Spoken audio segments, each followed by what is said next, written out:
That one. That one. That one.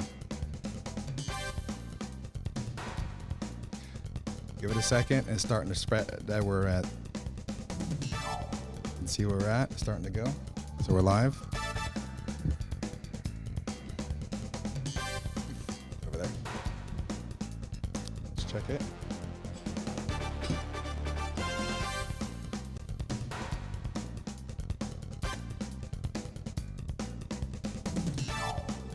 And we're live.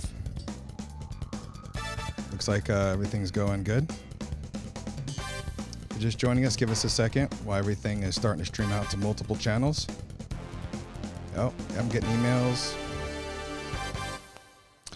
Hello, everybody. My name is Mark Newgent, and this is watching Mark Newgent Live with our guest, Kelly Ernby. I don't even have my script up yet. Oh, no.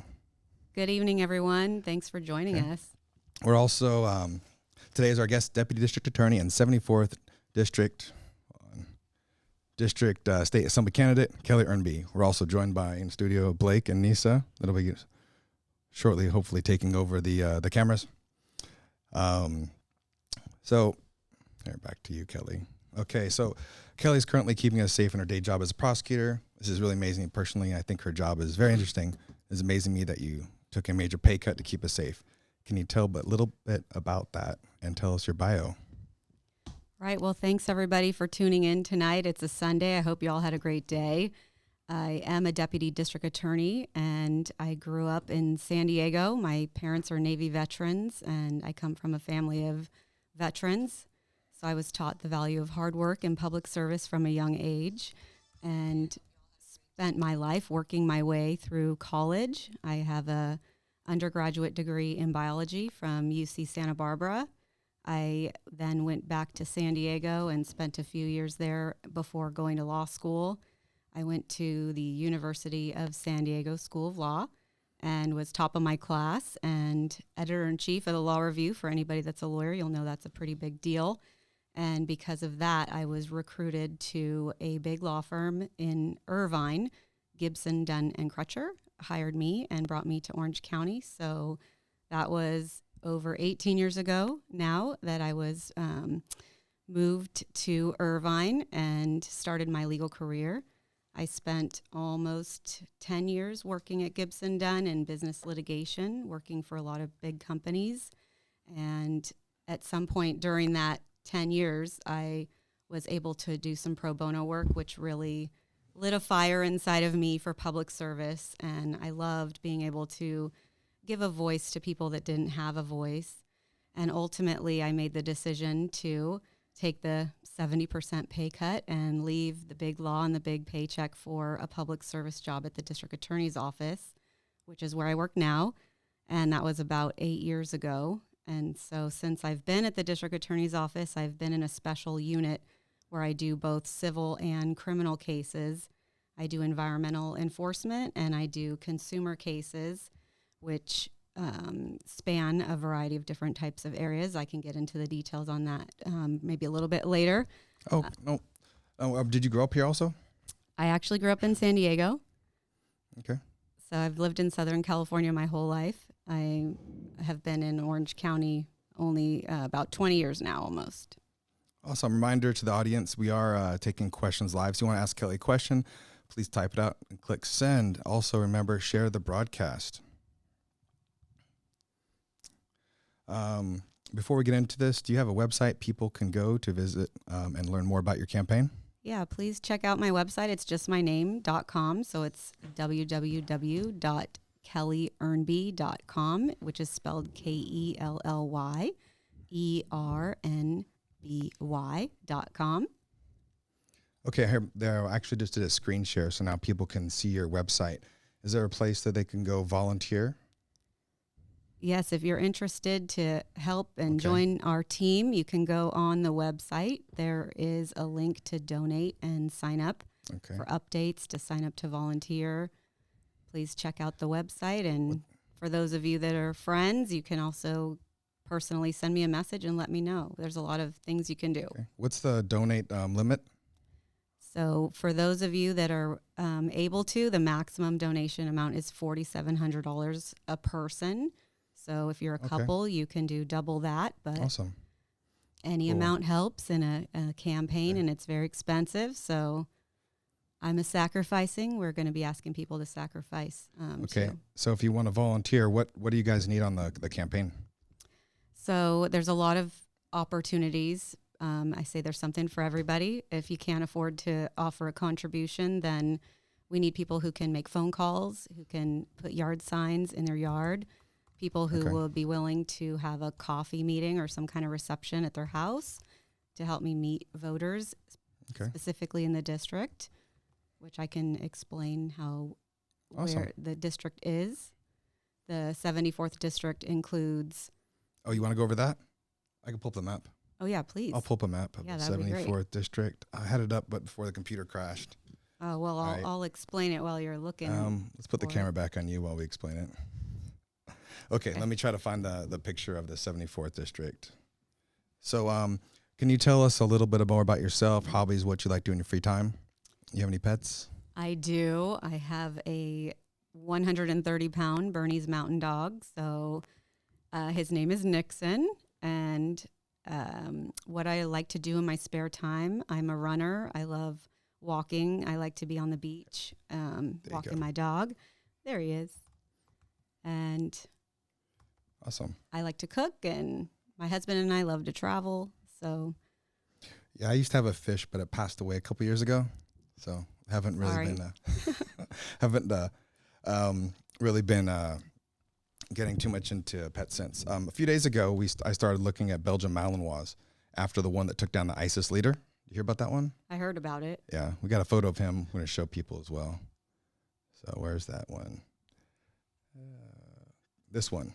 There you go. That's the dog. You see it? Oh, yeah. Yeah, a lot of people got upset about this one. You remember that one? I saw it. Okay. All right. So, okay, move right along. My technology isn't working with this. Okay. Your technology is great. It's not really working all like it was supposed to today. Wait. So people are going to ask you why you want to run for state assembly. So why do you want to be in the California State Assembly? Well, it started off with my brother moving to Texas. So my brother's a Marine, and he left the state last year. Maybe it's the year before now, because he couldn't afford to run his business. He couldn't afford to live here anymore. And I don't like my family, who's multiple generations born and raised here in California, feeling the need to leave the state. So I was actually approached. In addition, while I've been a DA, I went back and got a master's degree in public administration from USC. So sorry if you're a UCLA fan, I support SC. But because of that, I had some connections and friends that worked in the assembly, and they came to Huntington Beach and recruited me and told me we need new candidates. We need people with a good background who can really do the work of the state assembly and the people. And they said I would be a perfect candidate. So I gave it some thought, talked to my husband, and believe strongly that our state needs change, and we need somebody who can get up there and fight for us and really make that change happen. I'm sick of politics as usual. I'm new to politics, and I think that's a great thing. And so here I am, and I'm looking forward to running the race and hopefully winning and doing the work of the people in Sacramento. You told me before this is your first run at public office, and now you've been doing this for a while. How has your experience been versus your expectations of the campaigner and insider politics in general? Like, what's the expectations versus reality for you? Well, being new, I didn't have a lot of expectations, I would say. I'm usually in a court of law, and there's a lot of rules and policies and things that you follow, and I am surprised at politics not having a lot of rules and a lot of kind of wild, wild west gaming ship, and I know that's what politics is, so now it's interesting to actually see it firsthand. But it is politics, and I think the people really care very much about who their representatives are. And I think it's a good system if we're critiquing and questioning and asking our candidates what they stand for. That's our freedoms in our country, and I'm really, really proud to be part of it. I've been told by a lot of people everyone should run for office at some point in their life, and I now know why that is. It really is eye-opening, and I really love the most the people that I meet, and I have met so many incredible people with such a diverse background of skills, experience, age groups, and hearing their stories to me is what really keeps me going, and it makes me know I'm on the right path. So at one point, I imagine there was a discussion with the family, like, hey, I'm going to do this crazy thing.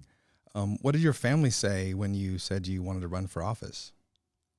Well, that's a big question. My dad, I'm very close with my dad. He was very happy and said he was not surprised. It's about time. He was really happy to see somebody quality running for office. And my husband, he's Swedish. He's a Swedish immigrant. So we went through the immigration process, legal process. So I know very well that there is a legal process and people should have to go through it. But he, really appreciates. There you go. There's your husband right there. There's Axel. There's Axel, my husband.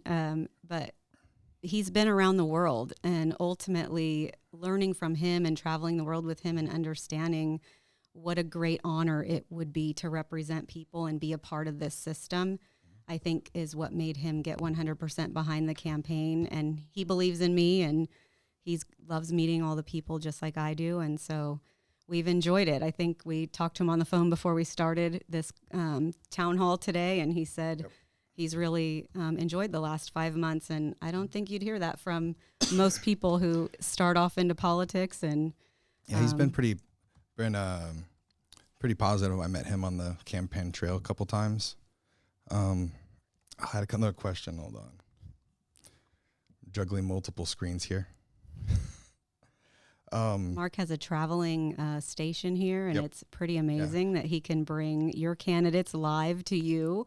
And I really thank you for doing this, Mark. I think that's the future of politics, is to bring the people back into the town halls and really let them see their candidates. And I'm very appreciative of you and all the work you're doing to do that. I agree. Most people are very scared to do live streaming. I don't understand why. This is pretty easy. Just people ask questions. I'm watching right now. See if you have any questions. And if you are watching, feel free to ask your candidate a question live right now, and we will answer it. You don't have to hide behind a 3x5 card. Everyone will see your question. We'll answer it. I will say that we are streaming on multiple pages, on Kelly's page, my page, YouTube, Twitch, Twitter. So they're all supposed to be captured onto a single comment section. So it might give us so we got questions popping up. So if you have a question, type it out and we'll get to it. Excuse me. Okay. So anyway, back to your husband. I said that's, he seemed really supportive, and you're lucky he's such a good guy. And I think it is awesome to see a couple taking this on. It's very rare to see that. Usually you get one or the other. You don't get a couple. Yeah, we're a couple and we're a team. Yeah. Well, for a lot, it gets it's frustrating for a spouse when they see their loved one attacked. I've heard that from a lot of spouses. I've met a lot of people's wives and husbands in this, and my own as well. And she doesn't like it when people lie about their spouse. It's frustrating. It's like you go to your mailbox and you see this postcard about you, right? Right. Well, I haven't seen it yet, but I'm battle ready. It'll happen if you. It's coming. But it's unfortunate it comes to the territory. Yeah, I mean, I think, do the voters actually think those negative bullying ads are persuasive? I think we're going to see in the next election. I think the whole last administration and the last vote shows us that maybe there's going to be some different times. Okay, so we got some questions popping across the screen. I'll put you in the hot seat so everyone can see you, and hopefully my head stays out of the screen while I'm trying to read these questions. So we got some questions right now. Ooh, we've got like 20 questions right now, right off the bat. So I'll start with the top. Nick says hi. Nick says all the way, which is a military term. He's a military captain as well. Colleen Meyer says, tell us about your stance on the environment. Hi, Colleen. It's very vague. Very vague. Can I answer for you? Sure. Everyone wants clean air and water. Would you agree? Yes. Yes, we all want clean air and water. If you have a more specific question, feel free. So that was from Colleen Meyer. See, we answered your question, but if you have a more specific one, is that okay? Yeah, that's fine. Okay. I mean, I would answer a little bit more and just let people know one of the specialties I have as a district attorney is in environmental enforcement. And so I know the various environmental laws and I enforce those. And so, Yeah, well, we can get to that. Okay. We have a whole bunch of questions on the environment as well, because I'm on the OC Waste Management Commission. But moving along, we got some other really good ones. Pete Mitchell says, how do you feel about California's high tax prices compared to Texas? well, of Sucks. course that's not my favorite. I am very upset about the taxes, and that's obviously one of the things I've signed the No New Taxes pledge, and I think we need to lower taxes, and that's... We got a bunch of questions. Let me run through them real quick, and we'll try to address them.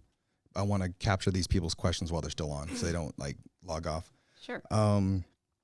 So high taxes. We have a video later we're going to play and discuss as well from Mayor Mission Viejo, his opinion on California's taxes and people leaving the state. Dow Tran says, go Kelly Ernby. Hey, Dow. Michelle Zeb says, will you actually be willing to sit down with constituents if elected? We have a problem now where our representatives refuse to meet with us. Well, before she answers that, she's meeting with you literally right now and answering questions live. How many of them will do that? Absolutely is the answer to that question. I am tired of our representatives not doing that, and that's the first thing I plan to do, and that's what I've been doing. This isn't my first town hall. I'm out there. I do think listening to the constituents is step one, and then when I get to Sacramento, I will be able to be a better representative and knowing all of you, and I do hope to maintain this relationship with you. Starting now, I hope it's a long-term friendship and relationship. Okay, we got a question from Colleen Meyer again, Amy Muelliner, Ben Chapman, Colleen Meyer again, a bunch. So we're going to get to these questions. We're not going to be able to even finish our questions. Our screen's blowing up. So all the ones I had prepared, we're not going to get to them. Okay, so there's ones about parental rights in the state as well from Colleen. So I want to get to those. So Colleen Meyer asks, what do you do to propose we improve the homeless crisis? Is that something we want to get into? That's a long one. It's a long one, but we've got time. I Okay. mean, that's the good thing about this town hall. I think we've not tried to squeeze ourselves. So the homelessness issue is the number one issue in the district, and everyone asks me about that.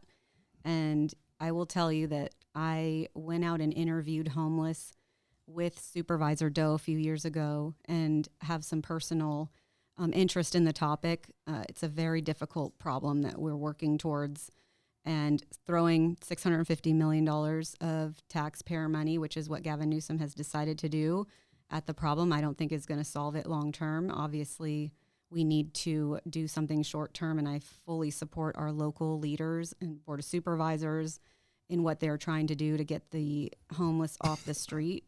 But long term, I think the problem is caused by decades of bad policy in Sacramento. And so we've got a large number of criminals on the street. We have a huge mental health care problem, and we don't have the ability to put people into programs, into treatment, and we need to work on that. And I think that's a long-term task that we can do in Sacramento. There's so many different types of people on the street. There's drug addicts, and addiction is a big problem. And so it's going to take a lot of work. I always say that falls into, homelessness falls into 4 categories. You have the mental illness, drug abuse, down on luck, and people that refuse services. And it takes a whole lot of judges, lawyers, social workers to solve that. And there's what do you do with those people that refuse services, even in the perfect world? So that's very difficult. And I've been out there, and when I went on, out to interview people, I actually saw a woman who was having withdrawals, and she was very, very sick. And so we called the fire department, the paramedics. They came, and they were at her doorstep or her tent step, and she refused service. And I learned later that she passed away, and it was very, very sad. Yeah. And so is that the humane thing to do, is to leave these people on the street, or should we have programs that allow us to put people that need care into care? Wow. Okay. We got tons more questions. We're going to try to get to all of them.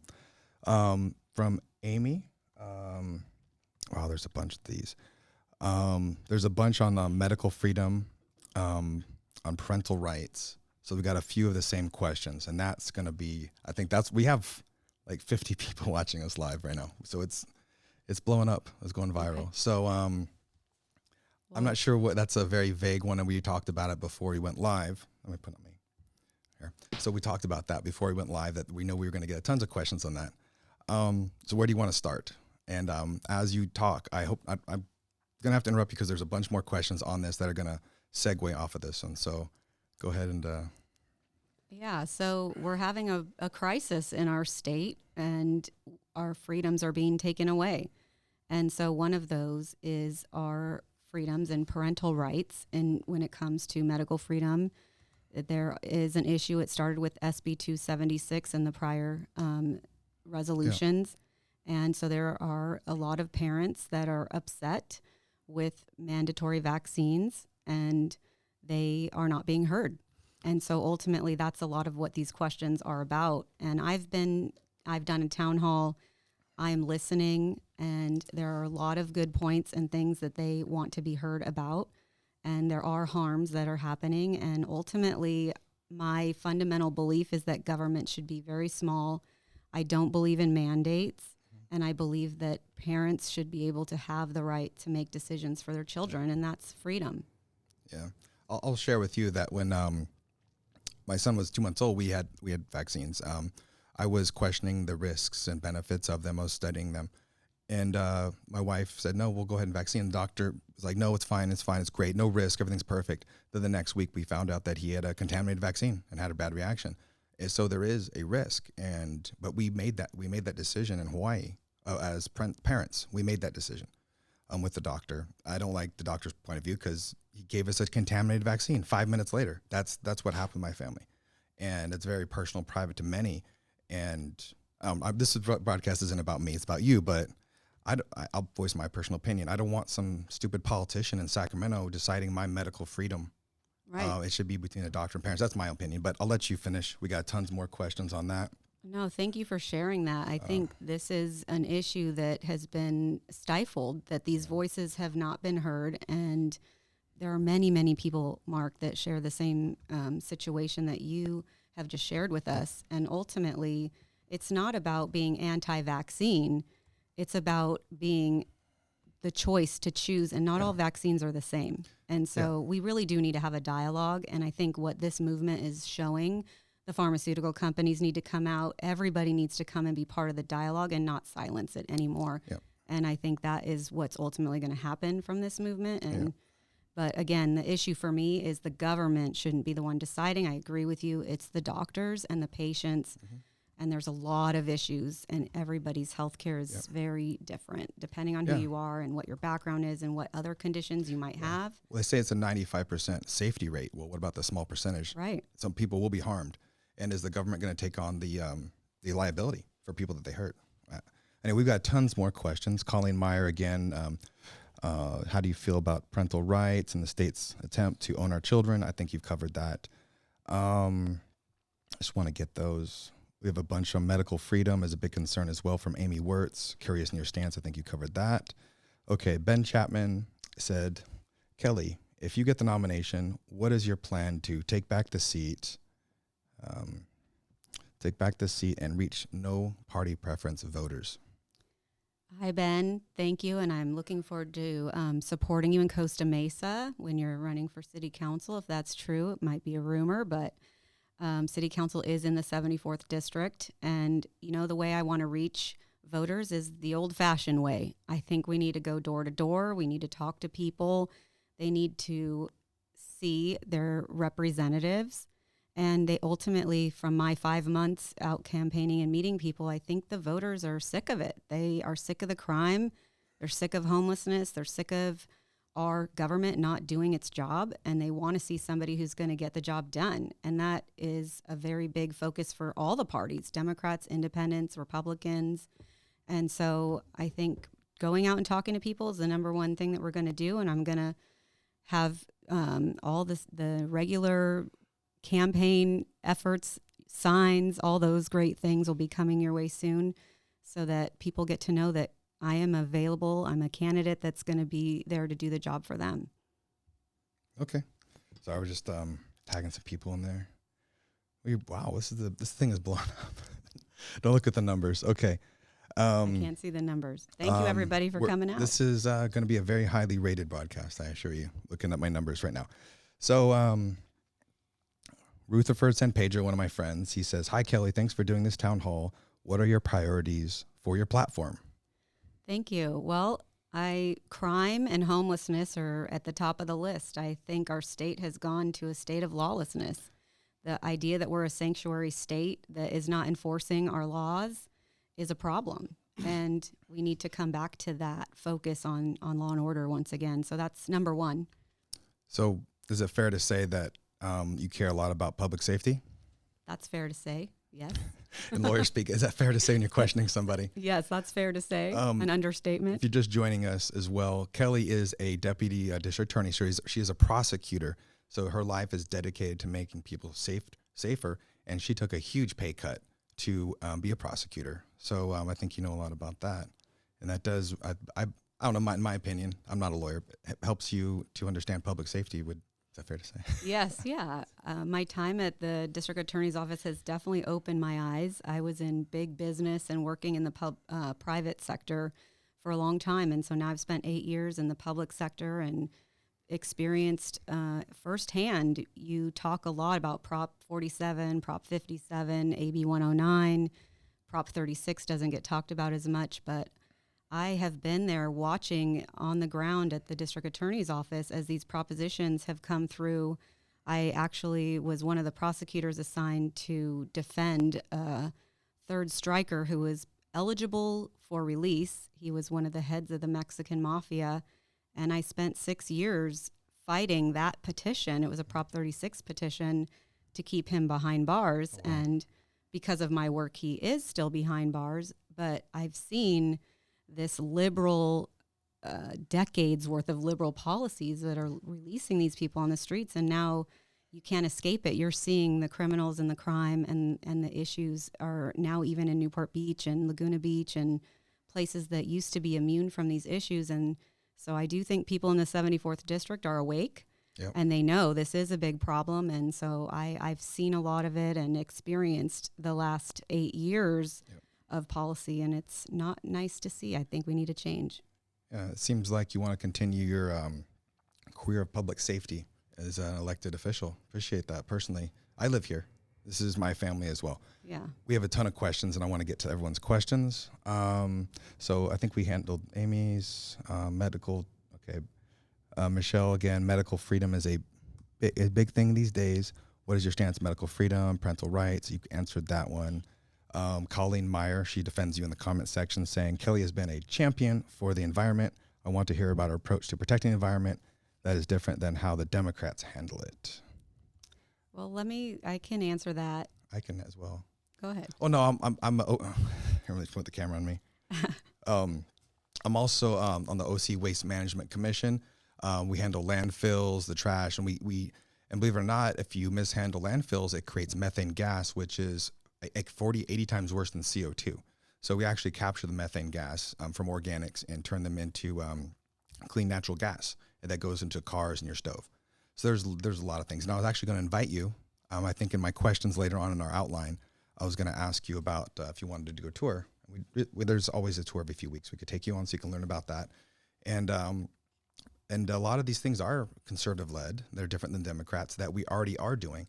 And the general public is invited to go on these tours. You guys are invited to come and attend. The 12th of December is our next commission meeting. The public can attend and speak about things that concern the environment.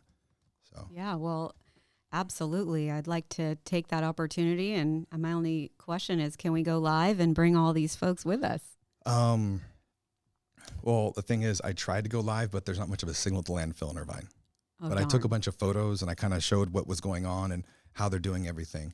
And do we need protective gear? Yeah, you have to wear, don't wear dress like a suit. Wear like, boots and jeans because it's going to get dirty. Yeah. Your dusty environment.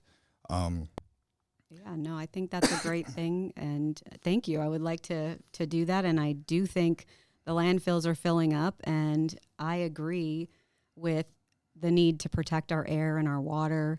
But what I don't agree with is calling everything climate change and legislating in a way that over regulates our businesses. They're adding taxes. They want to tax the air we breathe. And I don't think that actually helps the environment. I think it's actually one of the problems that's forcing business and people out of the state. And so I come at the environment as a conservative. I think we need to look at the science. We need to look at the cost and the benefit with respect to all of the regulations when it comes to the environment. And I don't think that's what is happening in Sacramento right now. And so with my experience, I think I can offer some credible ideas and solutions on the environmental topics. Fair to say there's a balancing being pro-business and also at the same time take care of the environment? Exactly. And Republicans have a long time been champions of the environment, and I think that somehow has been lost. Yeah, we will maximize natural resources and prevent pollution. This is the air we breathe and the water we drink as well. Exactly. So we all want clean air and water. It's kind of okay. So we got other questions. I don't want to cut you off. You good? Good. Okay. So Michelle says medical. Okay. There was I skipped the questions. Paul Guevara. He said, yes, parental rights are my biggest issue. So that's just more of a comment, not really a question from Paul. Again, we're being very transparent. We're reading the questions. We're not hiding behind the 3x5 cards. Not going to mention any names, but it sounds like Batman.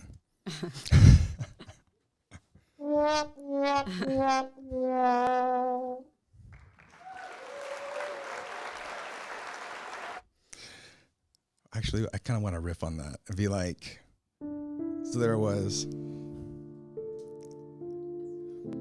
going through the costume section of the store for Halloween in 2019. I had this appointment in Congress. They did not have Superman. All they had was Batman. And the whole country made fun of me for it. Okay. Enough about that. Are you going to have her on your show? Okay. So she can defend herself? She is invited, but she is invited, and I would treat her just the same as anybody else. But okay. All right, let's go to the next questions. So Paul Guevara said, yes, parental rights are our biggest issue. Cindy Mino, here, we'll put it on the camera right here. Hi, Cindy. Thanks for joining us. I don't have any questions, but I know that changes need to be made, and Kelly is the perfect candidate to do it. Go, Kelly. I believe in you wholeheartedly. Thank you, Cindy. So Stephanie Martinez says, I'm at Bible study, so I will only see. So she's studying her Bible while keeping us on mute. Say a prayer for our state. Thank you. So Gail Palmer says, Kelly Ernby has a fresh new ideas to resolve California's crisis. Hi, Gail. Paulette Suzanne Cloutier says, your answer to make a change, Kelly. God bless you. Keep up the good work. Wow, these people love you. Hi, Paulette. I never get these comments from me. Dow Tran says, business and companies are leaving California in record numbers. So more of a statement there from Dow. Well, it's a true statement. Okay, so Carolyn Mary, kind of a vague question, says, how about the working poor at risk of homelessness? Let you kind of talk about that. It's kind of a vague question. Yeah, well, that goes back to earlier. We were talking about what are we going to do to solve, the problems of the state, and we have to get back to the core. Why are they working 2 jobs, some people, and not able to make ends meet? Well, I'll tell you what I think. I think it's decades of bad policy. At that note, should we cut to the video of Mayor Mission Viejo Greg Raths talking about taxes are too high in California? He's running for Congress. Yeah, that's definitely one of the problems. Okay, so let's go ahead and play that clip. Taxes are too high in California. Taxes in California are extremely high.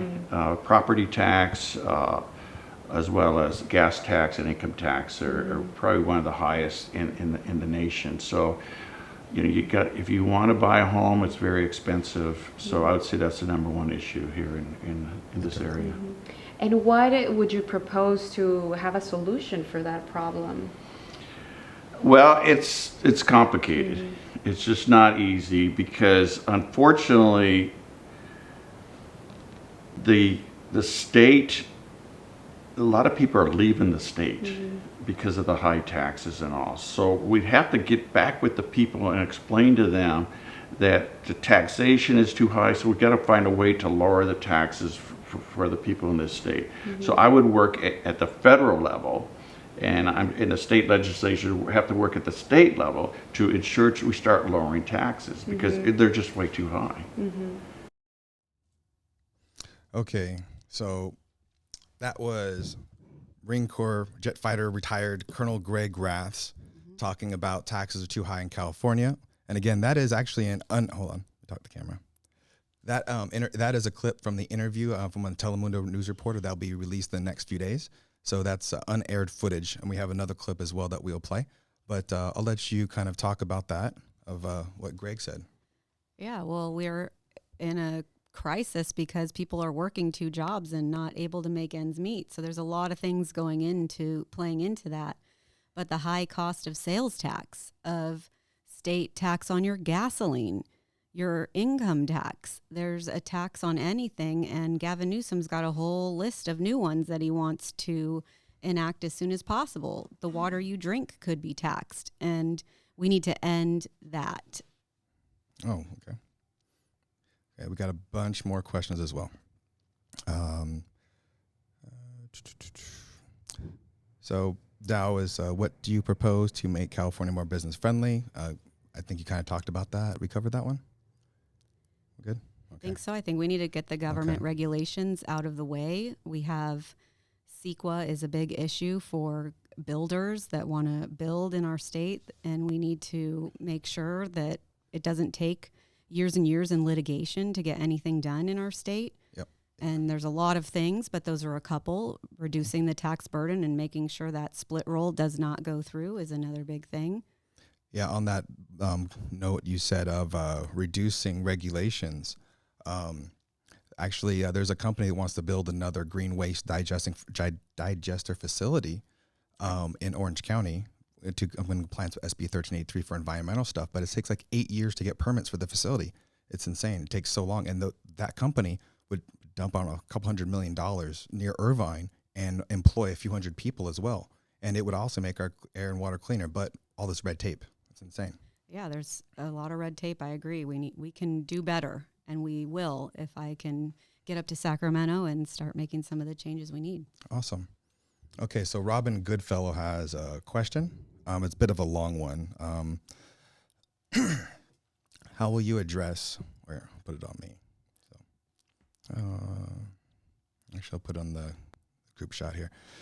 How will you address or redress the growing number of bills recently passed that severely limit or infringe upon the freedoms towards families and children, such as the recent bill introducing explicit sexual content in schools and those requiring children to undergo damaging medical procedures or face expulsion from schools?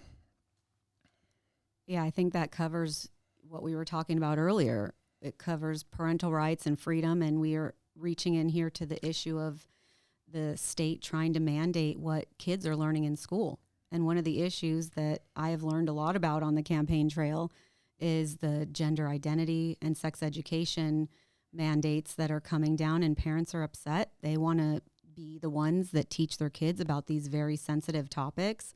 They don't want their kids to learn that in school.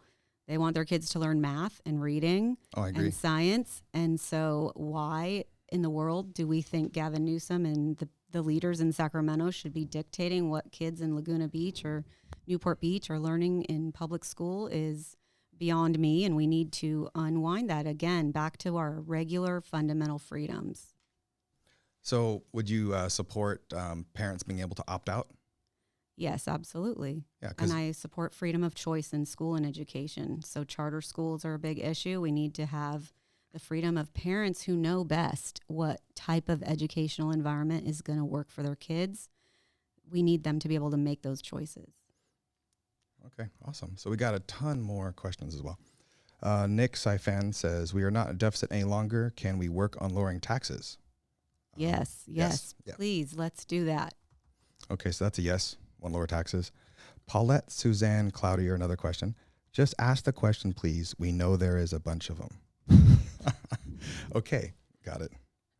As a business, okay, Allison Sero says, as a business owner, I'd like to know how you think we can get support, how we can help support small business growth. Well, once again, I think fundamentally we need the government out of the way. Our small businesses are the ones hurt the worst by the high taxes. And we're seeing small businesses in my neighborhood, you know, the nail shops, the restaurants. Those are the businesses we need to support and get the government out of the way. That's pretty much the same answer to everything, I think, in California right now. Yep.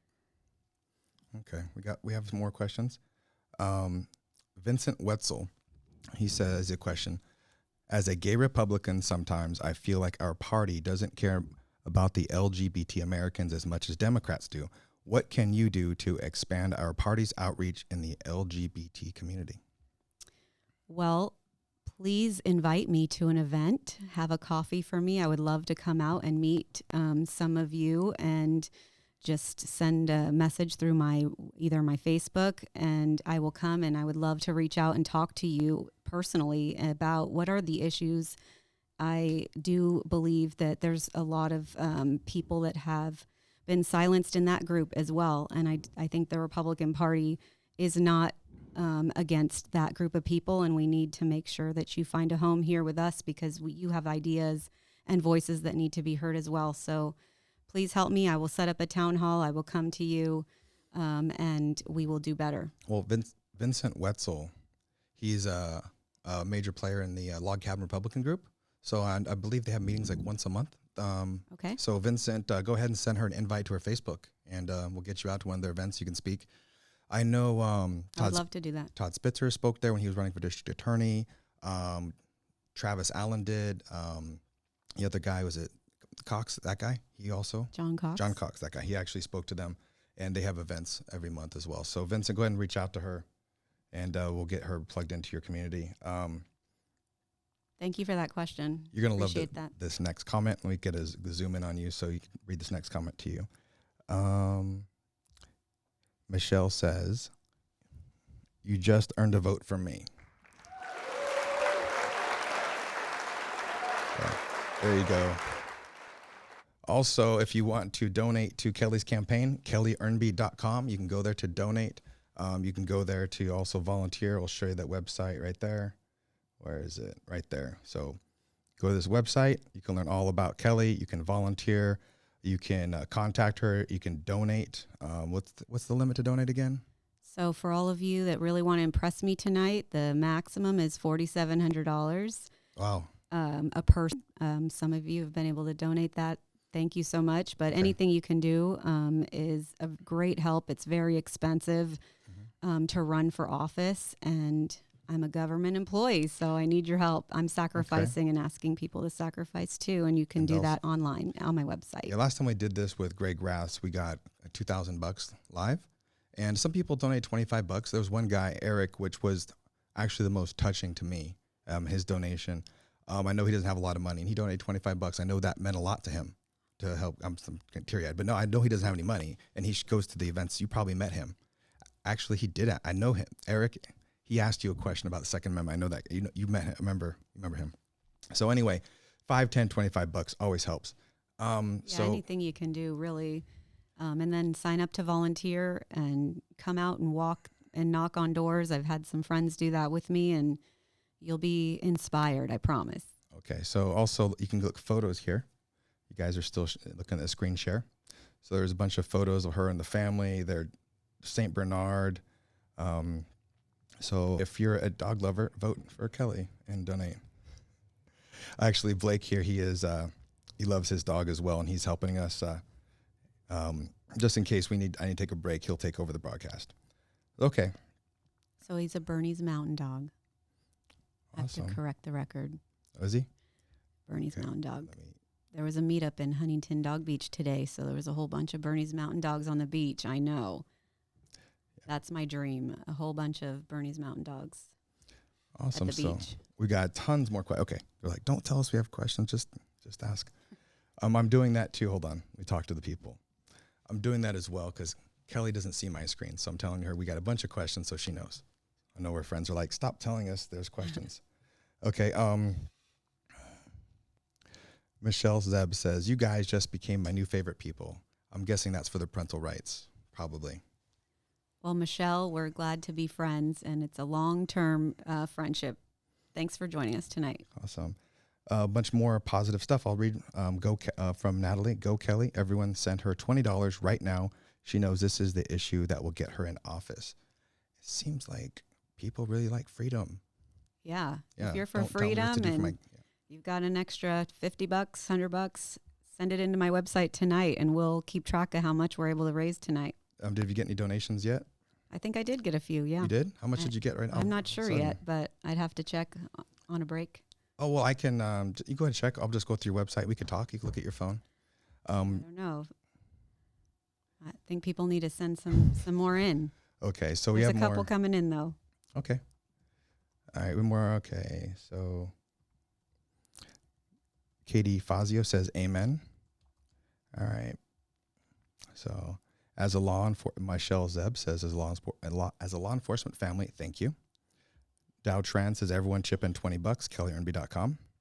Hashtag freedom, hashtag parental rights, hashtag AD74, hashtag take back California. Amy Vert says, you got my vote. Medical choices should be left to doctors and parents, especially since there is a risk and no liability from vaccine makers. Hope and pray you can undo what Newsom has done. Best of luck. Any comment? I'm going to work as hard as I can. I work nonstop. Right now, I'm still working by day. I'm a deputy district attorney, and I'm doing my campaign in my spare time or taking my vacation to spend time on the campaign trail. And I can promise you I'm a fighter, and I'm not going to give up. Okay. Rachel Stock says, I've recently seen the amount of government intrusion into parental decisions. What is your opinion on vaccines? So I think we covered that. Talking again, I mean, you support parental rights. I support parental rights, and I don't think that the government should be involved in mandating what vaccines people are taking. I think that's a decision between doctors and their patients, and I think that we have evidence that there are side effects and things that happen. Not all vaccines are the same, and ultimately we need to be very careful. If the government's going to mandate the vaccines, what else will they mandate? And I'm against that. I want small government. Yeah. I want lower taxes. I want to protect our freedoms. And that is fundamentally why I'm a conservative and a Republican. I agree. And Rachel, I opened up with telling this story happened to my child when he was 2 months old. He had his first set of shots that I was questioning, but my wife and the doctor talked me into. And the next week we find out it was contaminated and he had a negative reaction. But that was our decision as, parents. So that was a risk. And again, I don't want someone, some stupid politician doesn't have a medical degree in Sacramento, or even then, there's still risks. If you're going to force 100% of people to do something and has a 5% or even a 3% failure rate, and people die and get hurt from this stuff that you're making them do, that just sounds bad. It's just all bad. Okay, moving along. Okay, Michelle says, she said she is against mandates and thinks parents should make decisions. Okay, Dow Tran says, how do you feel about the gas tax and how is it not being used towards fixing roads, bridges, like how it was advertised for? I think it's abuse in government. So one of the things I think we need is accountability at the state level. I think you have a supermajority of Democrats and a governor who are out of control. So what they are doing, and there's no way to hold them accountable with the way things are going, and that's a good example.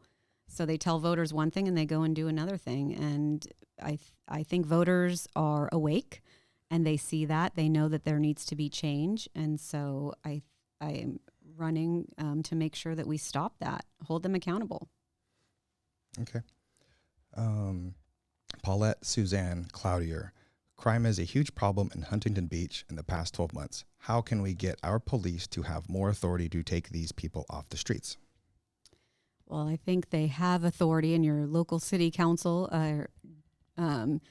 give them the authority to do that. But the problem they're facing is a large number of criminals. So one of the examples of the changes we've seen in the law is they reduced the theft crime to misdemeanor if anything you steal is $950 or less. And so you're seeing an uptick in very small thefts and crimes. And Paulette, you're seeing that in Huntington Beach. And how do you keep up with that?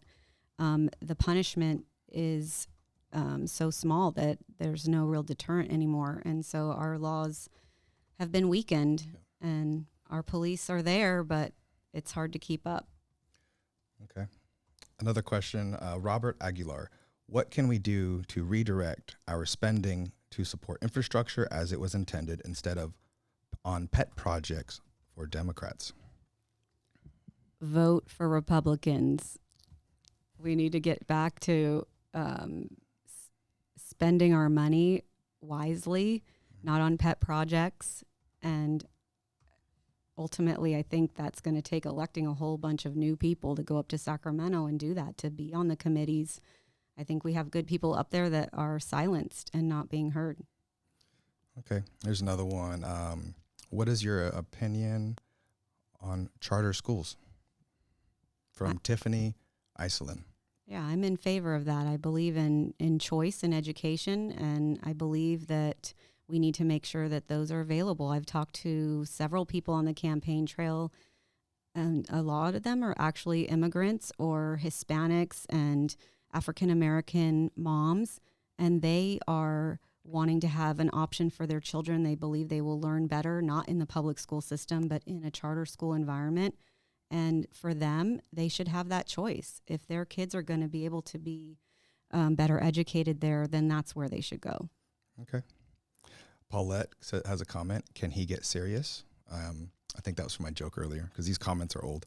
Okay. They're all stacking up. Matter of fact, as you're going through this, you can look through the screen. There's a bunch of questions there. I got a multiple screen. So I will read the next question as you kind of scroll through that. Cameron Krause has a comment. Vote out all of the Dems. They have ruined this state. I'm going to leave in 4 years. I was born and raised here, and I hate it now. Well, I'll respond. I'm sorry you feel that way, Cameron. I hope you stay and help us fix it. Yeah, well, I think you're not alone in that also. And I'm personally choosing to stay and fight. And I think there's, you can leave the state, but some people should stay and fight. And if you're in the state before you leave, please place your votes and make sure you leave a legacy of people that might be able to make some change. And don't give up on us here in California when you leave. So follow-up question, is it fair to say that you're here for the long haul to fight for them? I sure am, yeah. I love California. This is where I was born and raised, and I don't want to miss my walks on the beach. And I do really believe that this is one of the greatest states, and I don't want to leave. Okay. We have another one from Morgan Castro. I'm trying to get through these quickly. If you are for medical freedom and parents' choice sex ed in schools, you have my vote. I am a mom of 3 with valid medical exemptions, forced to homeschool my children. The high tax rate and cost of living will force us to move out of the state or continue to pay high rent for a tiny place. For our family of 5, homeschooling 3 children, it makes it near impossible for a two full income. Can I give a hack on this one? Hold on. I know the school board is gonna kill me for this one. If your kids have an IEP, then you're exempted from the state regulations and vaccines because it's a federal mandate. So you guys can take that to the bank. And I'll let you go ahead and finish if you want to answer that question. As more of a comment, huh?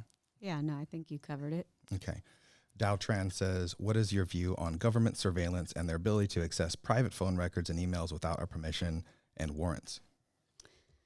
That's a really good question. One of the things I do as a deputy district attorney is consumer protection. And so privacy rights is something that we work to protect in that unit. And there's a lot of interesting issues coming because we have drones and a lot of ways that your privacy can be violated. So one of the things we need to do, first of all, is enforce the law when there's identity theft that results in taking people's identities. We need to prosecute those people and investigate and uncover who it is that's able to breach the privacy. Big companies are struggling with breaches, and we're relying on them to get the infrastructure in place to stop that from happening. So it's multifaceted in terms of what the solutions are, but we need to be smart technology. That's the way of the future. Is it fair to say that on that one, is it fair to say you support the Fourth Amendment as a prosecutor? Of course, Okay. I defend the Constitution in every respect. So that answers Dow's question. Well, what happened?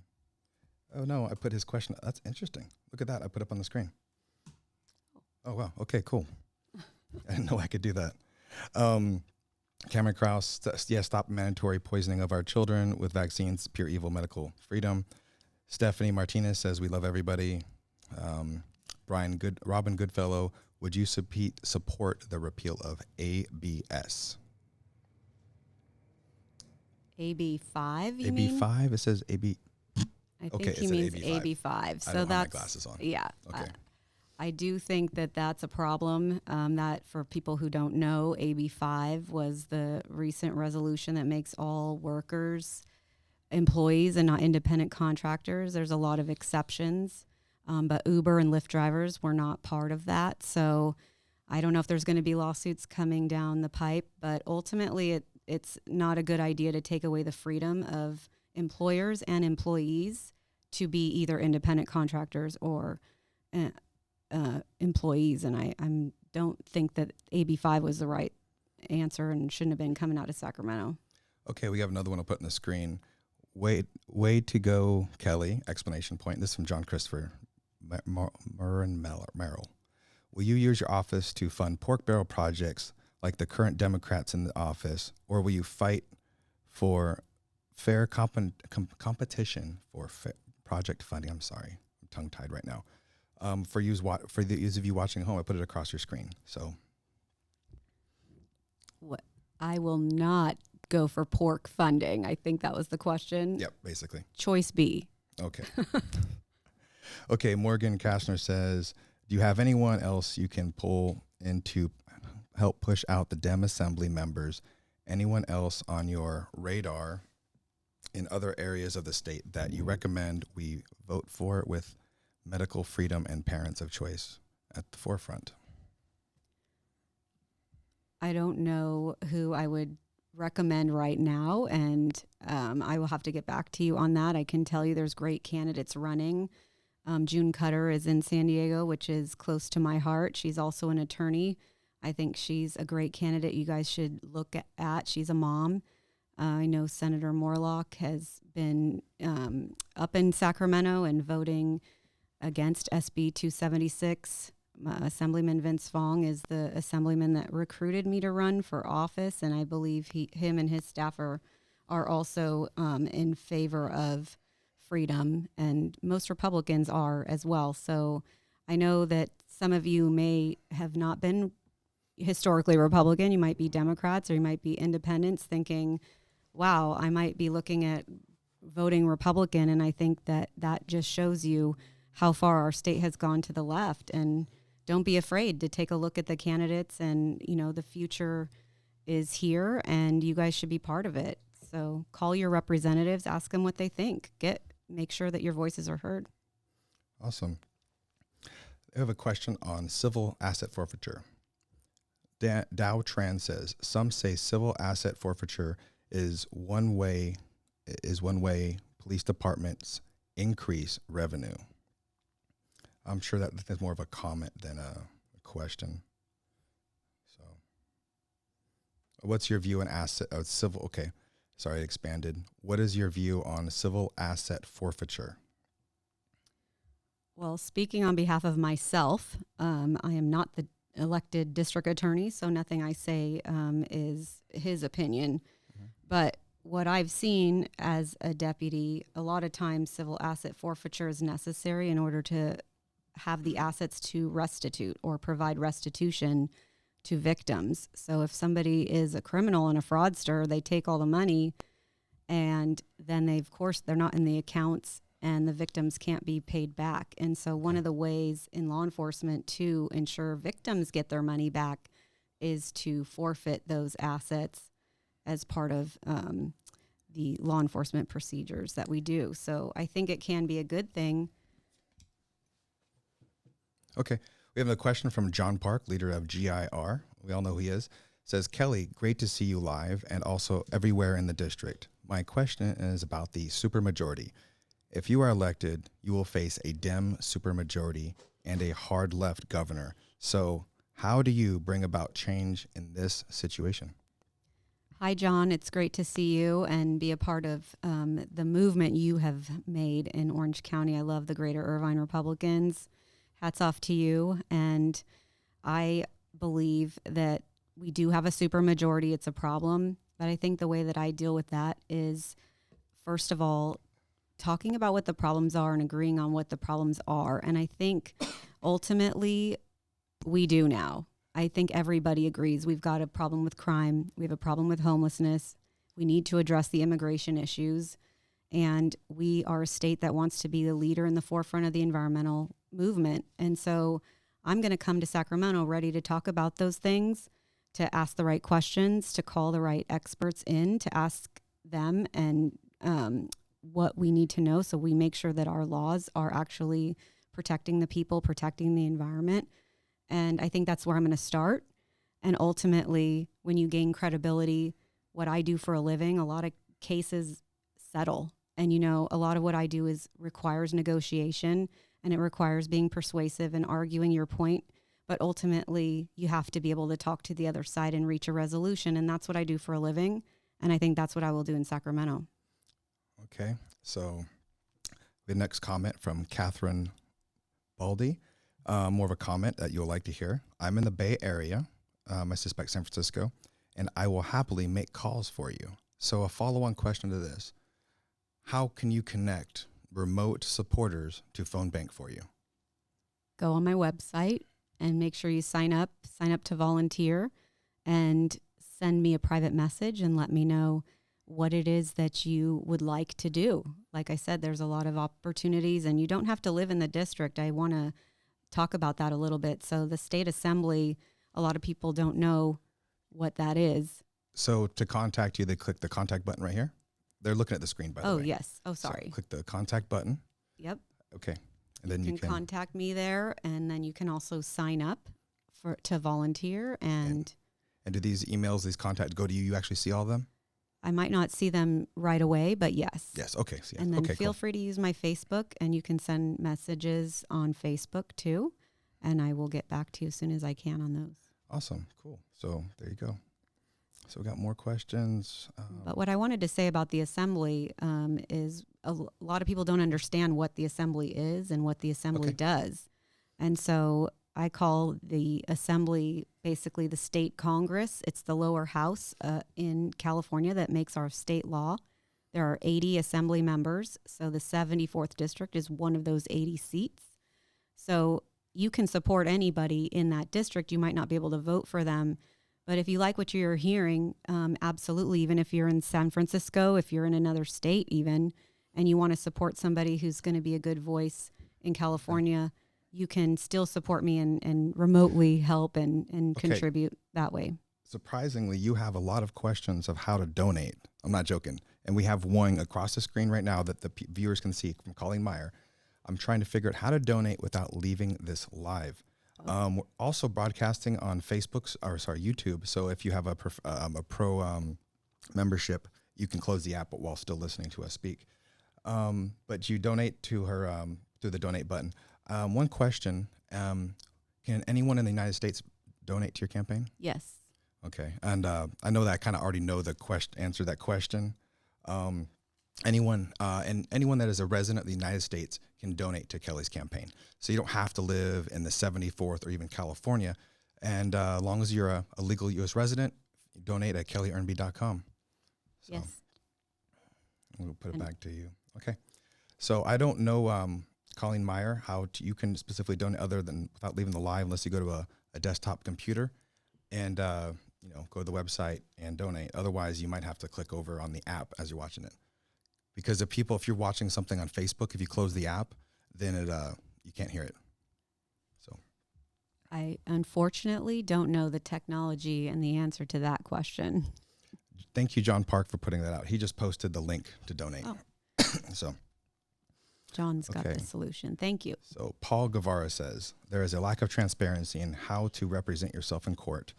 Would you do anything to promote transparency in court for yourself represented litigants? let me read that again. Yeah, I'm not There sure I is a lack understand of that. transparency in how to represent yourself in court. Would Oh. you do anything to promote transparency and for yourself represented litigants? I'd say yes, I guess. I think I'm not sure it's a transparency issue. I think if you're self-represented, you're a pro per litigant. It's a very difficult situation to be in. And I know our courts are trying to offer self-help clinics and things of that nature. So ultimately, you should get a lawyer if you can afford one. And if you can't, look for those self-help centers. And I'm not sure if that answers your question. I hope that does. Ben is cracking me up. Kelly, would you support Mark should he decide to run for office? It's from Ben Chapman. Which office is Mark going to run for? Okay, moving along. Yeah, this isn't about me. It's about you. So we're trying to get through these questions. Lish Bradbury supporting you, Kelly. Okay, we're almost to the bottom of the questions. Well, you have plenty extra. People are saying here, BVHS into house. I don't know what that means from Robert Aguilar. You That guys is can see it. Bonita Vista High School. Oh, that's what it is. Okay, I'll leave that one up there. I grew up in San Diego, and my high school was on the border, basically 8 miles from the Mexican border. And that's some of my friends are here watching live. Good to see you, Barons, in the house. Okay, then Louise Kistner says, thank you for supporting charter schools. Then also they say, we will stay and fight too. And then Jim Kearney has another comment. Mark's in the house. Morgan Kastner says, thank you. One may qualify for an IEP, but the other two would not, fighting these bills hard. Okay, that was in reference to the previous. How do we get doctors to space out vaccines? Can I get this one? Yeah. Talk to your doctor. Tell them what you want. Right now, you can still do what you want. There's not someone's going to come to your house and force you to do these things. Speak to your doctor. I'm not a doctor, but I know good advice is go talk to one. And if you need a referral, I'm sure many people can refer you to a good doctor. Okay. So speaking of school and education, you want to cut to the video of Greg Raths talking about his view on education and the state and federal government's role. Sure. Okay, so we're going to pull that up for you guys, and we're going to talk about that for a bit. I know there's other questions, but we're going to get to those shortly. So this is Mission Viejo Mayor Greg Raths, also candidate for Congress, his take on an unaired clip on education in California. Your specific question, what at the federal level can I do to help the education? First of all, I believe education, and I mentioned earlier, my twin daughters are both school teachers in elementary school. They got their master's degrees at Cal State Fullerton. My wife taught for 40 years. She was an educator. I don't think the federal government should be involved in education at the local level. I think the education at the local level should be taken care of by the local school districts, and the state should have very little to do with it too. Obviously, the federal government has block grants they give to the states for schools, which I would be for, ensure that the money gets to the schools so the teachers are paid a good wage, so we could bring in good teachers, and that the kids are taught appropriately. But I believe in local control of schools. I don't believe that the federal government should be involved in telling the local communities, Hispanic communities, the other communities within our district how to teach their kids. Obviously, you want to teach the basics, reading, writing, and STEM, science, technology, math, and all. But I don't like the federal government being involved with school. So I would I would legislate accordingly. I would not legislate to mandate like Common Core, which is a federal program of education, or before it was President Bush had his, and then President Clinton had his way of doing it. Get the federal government out of education, and if anything, just block grant money to the states to give to the local school district. Oh. Okay. So any comments on what he said in the video? Yeah, well, I think it was well said. I agree 100%. I think that we need to have the government out of the way. I think parents and teachers on a local level are better equipped to make decisions about what the kids in their classroom and how they should learn. And I support that. So I think he Okay. said it right. Yeah, I agree as well. So good news is we're blowing through these questions really quick from the audience. And remember, this is a live Q&A town hall. And I'll put on me. I think it's pretty awesome that you're doing this live. Many people have a phobia. They're terrified. They're scared. They'll hide on a stage, but they won't sit here and take questions. You know, you guys are all seeing them. So let's hurry up and blow through these. And I've got my own. What's your position of 5G towers growing up in our cities near schools and neighborhoods? Anything on that? Or do you want to get back to that? Yeah, I mean, I think they're talking about the risk of the. I think Maybe more specific about the question. Tiffany, Iceland, can you? I would say we'd have to research that a little bit and get back to you. So go ahead and send an email over the campaign, and Kelly will get back to you. Okay. Another one. Thank you, Kelly. Calling legislators is not. Ramon Lopez says calling legislators is not working. That's why I'm running for office, so we can change that. So calling your legislators will work. Okay. So vote in some better legislators. Okay. Shannon Cox says, "You make us so proud, Kelly!" Explanation point. Hi, Shannon. Okay. Then John Park, he posted the link. Stephen Roosevelt, Kelly Ernby's what? Oh, this is another statement. Kelly Ernby's what the OC needs at this time. Ben Chapman. Okay. Almost at the end of the questions. Rachel Stocks, are you willing to accept campaign contribution from public safety unions? I've taken a pledge not to take any money from any unions, so the answer is no. I'm going to put this up on the screen. We're going to sit there for a second and look at this one. This should be to Catherine Baldy, not in your district, but just sent $20 donation for supporting parental rights. All right, So- thank you. So, all right. That's awesome. So there's a photo you wanted me to put up and show people of at the endorsements committee. So now that we blew through all the questions, we can go to some softball stuff. So where is it? Let me pull it up. Okay, it is this one right there. So Mark asked me to send him my favorite campaign photo. And so I think you're looking at a picture of a lot of you that might recognize yourselves in that picture. But a few weeks ago, we went to the GOP and I asked supporters to come and support me. And you all came out and wowed me with signs you created yourself, bringing your family and your kids out. And ultimately, I was so proud to be there and so proud to be running to represent you. So thank you all for coming that night and making one of the best days of the campaign so far. My favorite picture. Yeah, I saw this. I was actually there that evening in the back, and I thought, I saw this photo. And I said, that is a good photo. So, is there anything particular? How'd that feel? You look pretty happy in that photo.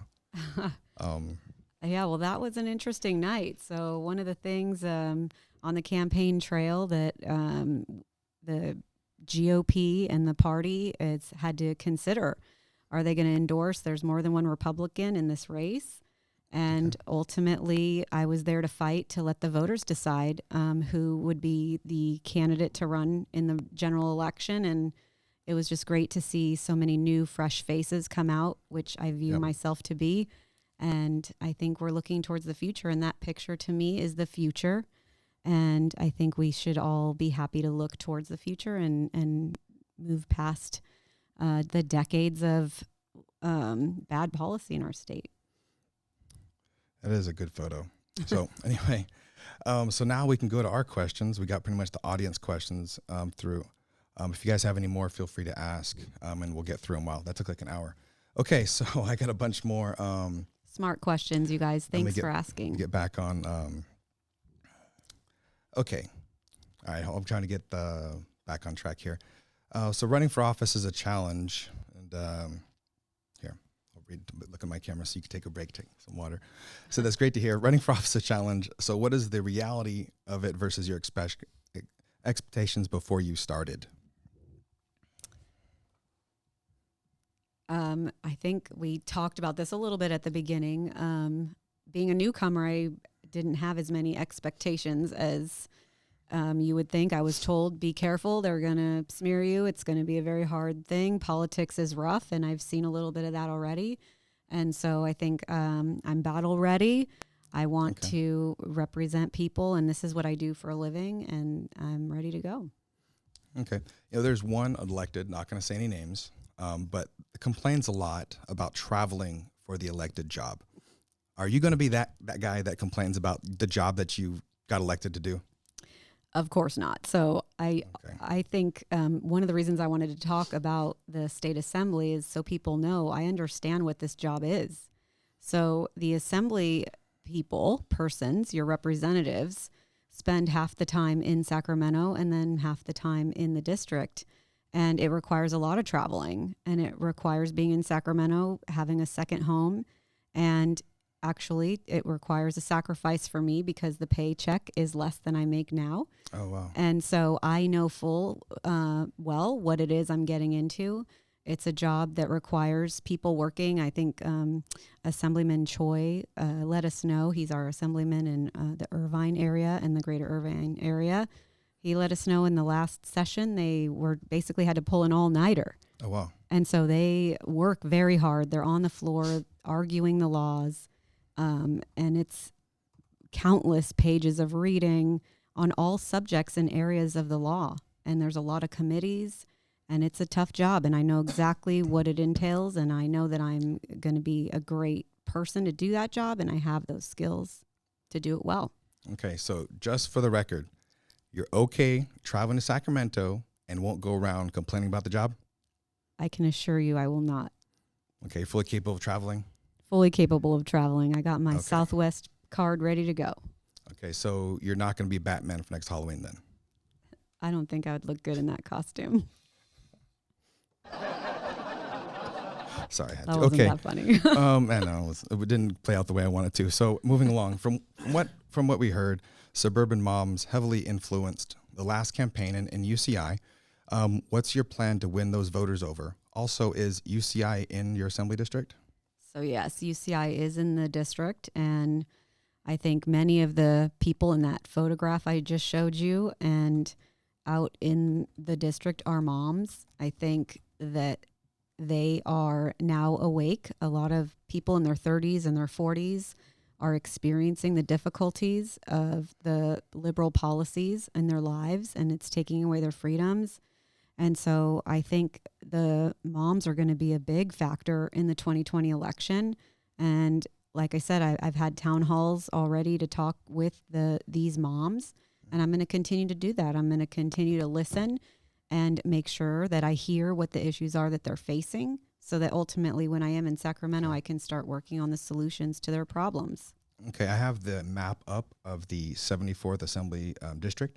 Can you talk a little bit about the boundaries? Yeah, thanks. So on the map, you can see the district includes the beach cities of Huntington Beach, Newport Beach, Laguna Beach. It's Costa Mesa, most of Irvine, and Laguna Woods. So it doesn't actually include all of Huntington Beach, though, so you'll have to drill down on that map. If you live in Huntington Beach, it's they cut Huntington Beach in half. So the Assemblyman Tyler Dieppe is the assemblyman for the other side of Huntington Beach. So check him out. If you don't know about him and you're in that district, then you may want to place a vote for him. Awesome. So where is the victory party? And it's two questions, one for the primary and one for the general. I don't have a place set yet, but we'll let you know, and I'm sure you'll be invited. That was my next question. We can do a live town hall. So I know you bring up other candidates, but I have a question. If you win the primary March 3rd, do you expect your opponent to support you in the general election? I would certainly hope that any Republican in a race as important as this would support the candidate in the general. So I would certainly hope so. So let's say it doesn't go well for you. Is it fair to say you're going to support your opponent in the general as well? Absolutely. Thank you. Awesome. Okay, so changing topic here. Reminder, we're taking questions live. So if you want to ask Kelly a question, please type it out and send it. Also, you can learn more about Kelly at kellyernby.com. That's KELLYERNBY.com. You can volunteer as well as donate on the website. So as a 20-year veteran in the Army, and my own daughter joined the Army in 2021 after high school, veterans issues are important to me. But before you answer, I know you're a patriot and a supporter of veterans. I'm asking for the benefit of the audience, but can you tell us a little bit about your support for our veterans? Well, first of all, I was born in the Naval Hospital in San Diego, so my parents were both in the Navy. So I feel like I was born a veteran and born to serve. My brother and other family members are all Marines, and so I am surrounded by military, and I very much support them. So one of the things I've learned is there's a lot of veterans resources, but it's very hard to access them. And so I think we need better access for veterans to the healthcare and other services. My own mother, it's been very difficult getting her support, and she's not well. And so I found that to be a problem that I would like to work on. We have a lot of issues with veterans who are homeless, and I think we need to work on making sure that all our veterans are taken care of. They've served our country. And the final thing I would say is I'd like to see some of the younger veterans. I'd like to see them come out and tell us about the more recent wars that they have fought and let them be heroes to the next generation. We hear a lot about the prior wars, and I'm fully supportive of that, but I think there's a group of veterans now that I'd like to reach out to. And so if you're one of those, if you would reach out to me on my website and send me a private message, I'd love to hear from you all. And by the way, are you going to be joining us on Veterans Day at our annual Veterans Day ceremony at Bill Barber Park in Irvine? I would sure love to. Yeah, it starts at about 10 a.m. I think I'll be there around 9 a.m. in the morning. Okay. And how do we find more information about that? Is that on the website? I'm sure or it's Facebook? on the city website. Yeah, it's Irvine. Yeah, it's Bill Barber Park right next to City Hall. It's usually official, starts about 10 a.m. Most people start like 8:30, 9 a.m. And I'll be there. Yep. And, I'll be wearing my uniform too, by the way. Wow. I usually wear that on official ceremonies for Memorial Day and Veterans Day. So tell us more about your veteran experience. This one's more about you, this live stream, not really about me. 20 years is hard to Well, wrap thank up in you for 20 your seconds. service then. Well, I'm you're welcome. So moving along, how many staff are you allowed to hire at your assembly office? I don't know the answer to that question, Okay. but staff is an important feature of a lot of assembly members. And I like to say, I hope I will get the very best. I think that might have been a loaded question because I think the amount of staff that you're allowed, it depends on you. You're given like a certain budget, and depending how lean or how, so you may need less or more people. So maybe it was an unfair question. I should have asked, what's the budget? Like I know supervisor's office is given, I think, $1.2 million to hire staff, and they can hire as little or as many as they want, depending on the salary requirements of the people. Yeah, so I don't know the answer to that question. I'd have to look that up. Yeah, and I think the budget may change year to year. I know. Okay, my next question: what function will your office play in supporting veterans issues?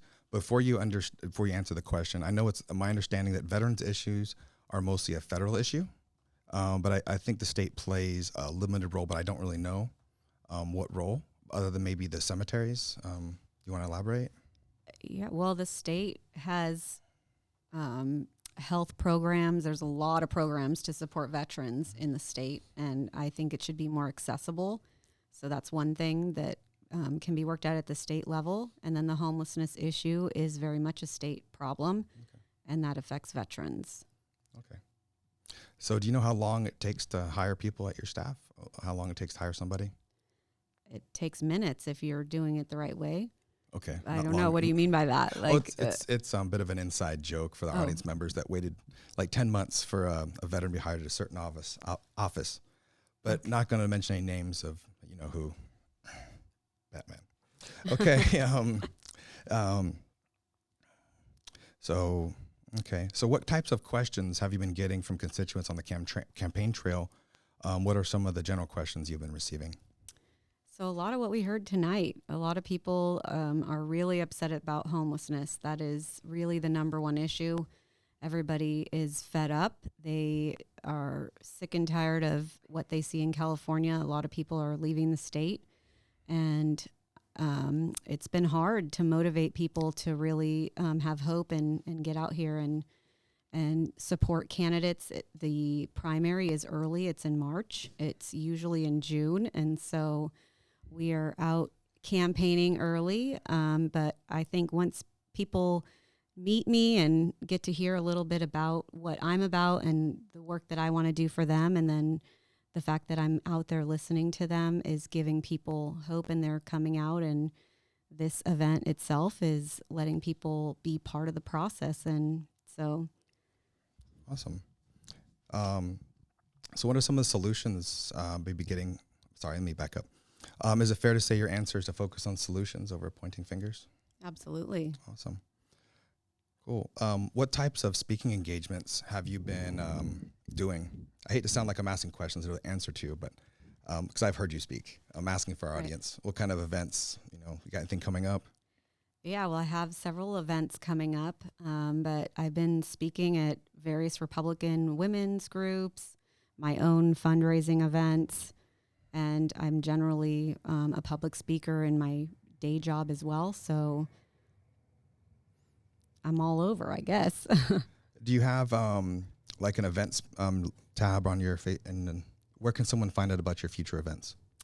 Definitely sign up for email updates on my campaign site so that Okay. you will be receiving those. Okay, so when we go to your website, okay, so I just, where is it on your website so they can sign up? So there's the contact or Yeah, campaign there's or a volunteer? volunteer, Okay. and you can sign up Okay, so you get automatically opted into the, to volunteer. If you okay. And- place a donation of any amount, you'll get on my list. On your so newsletter? you will get okay, updates on the campaign and all of the events that way. awesome. Cool. All right. Okay, another question is a lighthearted one. Do you have any funny stories from the campaign trail so far? Well, being new to politics is pretty fun when people realize there's a new candidate. I had a lot of meetings really fast. So I met people that I was starstruck to meet, and like, wow, I'm sitting down and meeting Senator Morlock right now, people Oh, I'd wow. voted for years. And so that was really fun. But I met Scott Baugh, and Okay. I got to meet Scott Baugh, and it was great. And I had a meeting with him, and then I saw him again the next day, and I didn't recognize him because he was dressed down, and he said, "Hi, Kelly." And then he laughed and said, so it was kind of an embarrassing moment. And he said, "You don't even recognize me." And so I think that's a funny, embarrassing story that I met so many people right away, but that's also a good thing. And so I'm actually want to say, give a lot of kudos and props to our representatives that I met. They're real people. And that's one of the things I love the most is actually meeting the people and seeing them in person. And that's been a good part of the campaign, I think. Any others besides Morlock and Scott Baugh? Any others? Well, there's a ton. You can look at my endorsement Okay. list, and you'll see a list of great endorsements that I've Did you want to look at it now? earned. I'll show the audience now if you Okay, want. go ahead. I'll look at. More questions are popping across the screen. So endorsements. There we go. So there we go. Got the endorsements, a bunch of them. Yeah, I recognize a bunch of those names. Awesome. Okay. Okay. So anyway, some people get stage fright in publicly speaking, and even some politicians that are amazing speaking on stage. And some are terrified of Facebook Live. So I really want to thank you for that. And what are your thoughts on that? Well, I think it's a great future wave of the future, I guess, to bring a town hall to the people who are sitting at home. They don't have to go anywhere. They can actually listen to a candidate. It's not rushed. And the best thing about it is you don't have to stand the whole time on high heels. So if you women are out there, you will understand that's a good thing. Okay, I just wanted to, I hate to interrupt you, but I just wanted to bring attention to, he's got another donation from Louis Kistner. He just said he donated. All Or, right. sorry, Louise. Sorry, she. Thanks, So, Louise. Anyway, but I'm sure you'd like to be interrupted with that you got another donation. yeah. So I'm going to just leave that up there for a moment. I'll move on to the next question. Well, I just want to bring attention to that last question that you're willing to come on live and answer questions. I think it shows honesty and courage for you and your personal character.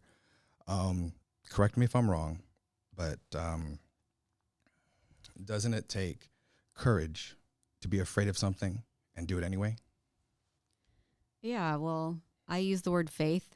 And so my run for office really is a step of faith. I believe that I'm called to do this job and to serve. And so this is a step of faith for me. And I put aside all fear. And here I am. Okay, so this next question, I'm just going to answer the first one, part of it first. So what has been the best day on the campaign so far? I don't know if I've had it yet because I think it's in the future. I think we're going to win, and I think that's going to be the best day of the campaign. So I don't want to say. Well, I mean, I'm talking about the past, not the future. We can't predict the future. Yeah, well, there's been a lot of great days, So, meeting a lot of great people. And so I can't pinpoint one particular person or day at this point, and I do think the best is yet to come. awesome. Do you want to answer the second part of that, or leave it alone? Leave it I alone. think I'm a positive person, okay. so All right, move on then. Another positive question. What was the best day of your life? I'd have to say January 15th of 2015, and that was the day Axel and I got married, and we had a small intimate wedding on the beach and celebrated and that night, and we moved into our forever home thanks to Cindy Minnow, who helped us search for our home in Huntington Beach. She was online earlier, and we moved in shortly a few days thereafter, and it's been, we've been on our honeymoon ever since. Awesome. And the picture I threw up is of her husband, Axel, and their dog. Nixon. Was this is, I'm guessing after the wedding? That was after the wedding. Okay. All right. Okay, cool. So I got more questions. Also, we're changing topic here. Reminder, we're taking questions live. So if you want to ask a question, type it out and click send. Also, remember to share the broadcast and go to kellyernby.com to learn more. KELLYERNBY.com. You can make donations there, volunteer, get information about the newsletter, events coming up, everything. So have you been doing any polls? Yes, we did do a poll, and you can get those results. They're on the website as well.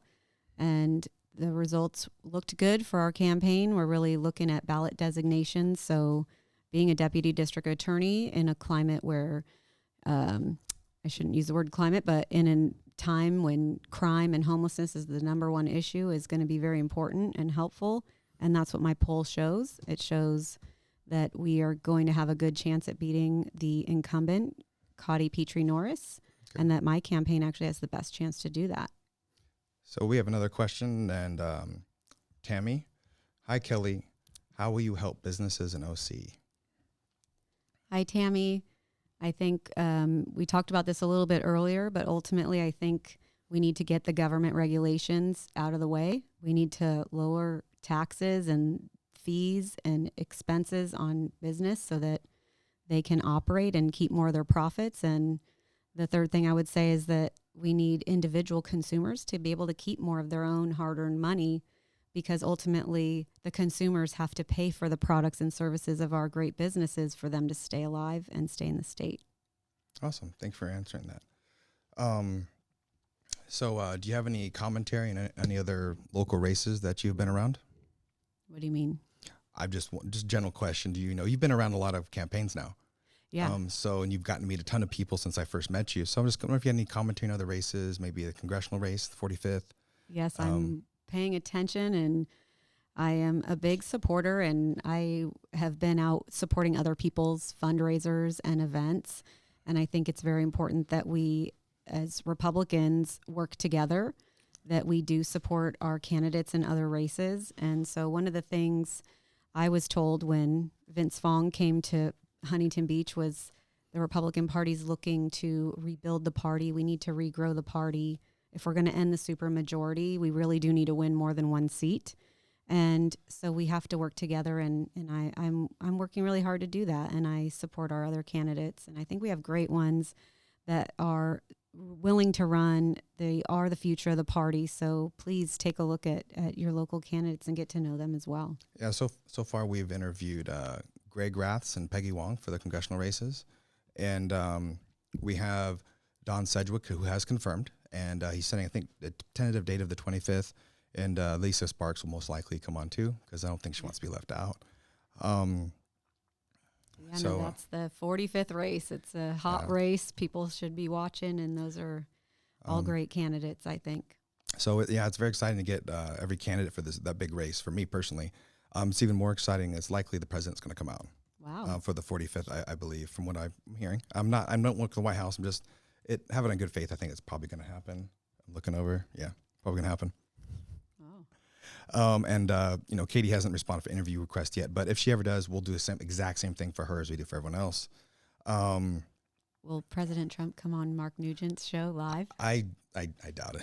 Be awesome. You never know. He does do a lot of things. He does watch a lot of social media. So well, I think we're officially asking if he wants to come. So he has an invitation too, right? So, oh yeah, definitely. Oh yeah, of course. Sorry, I need water. So moving on to another subject. What got you into politics in the first place? Well, I'm new to politics, so we'll go back to the fact that my brother left the state, and I was told that from my contacts at USC that I should consider going into politics. And ultimately, that was earlier this year when I made that decision.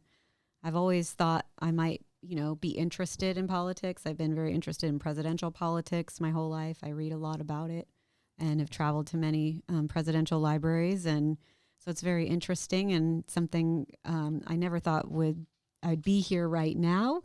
But here I am. What presidential libraries have you been to? What was your favorite?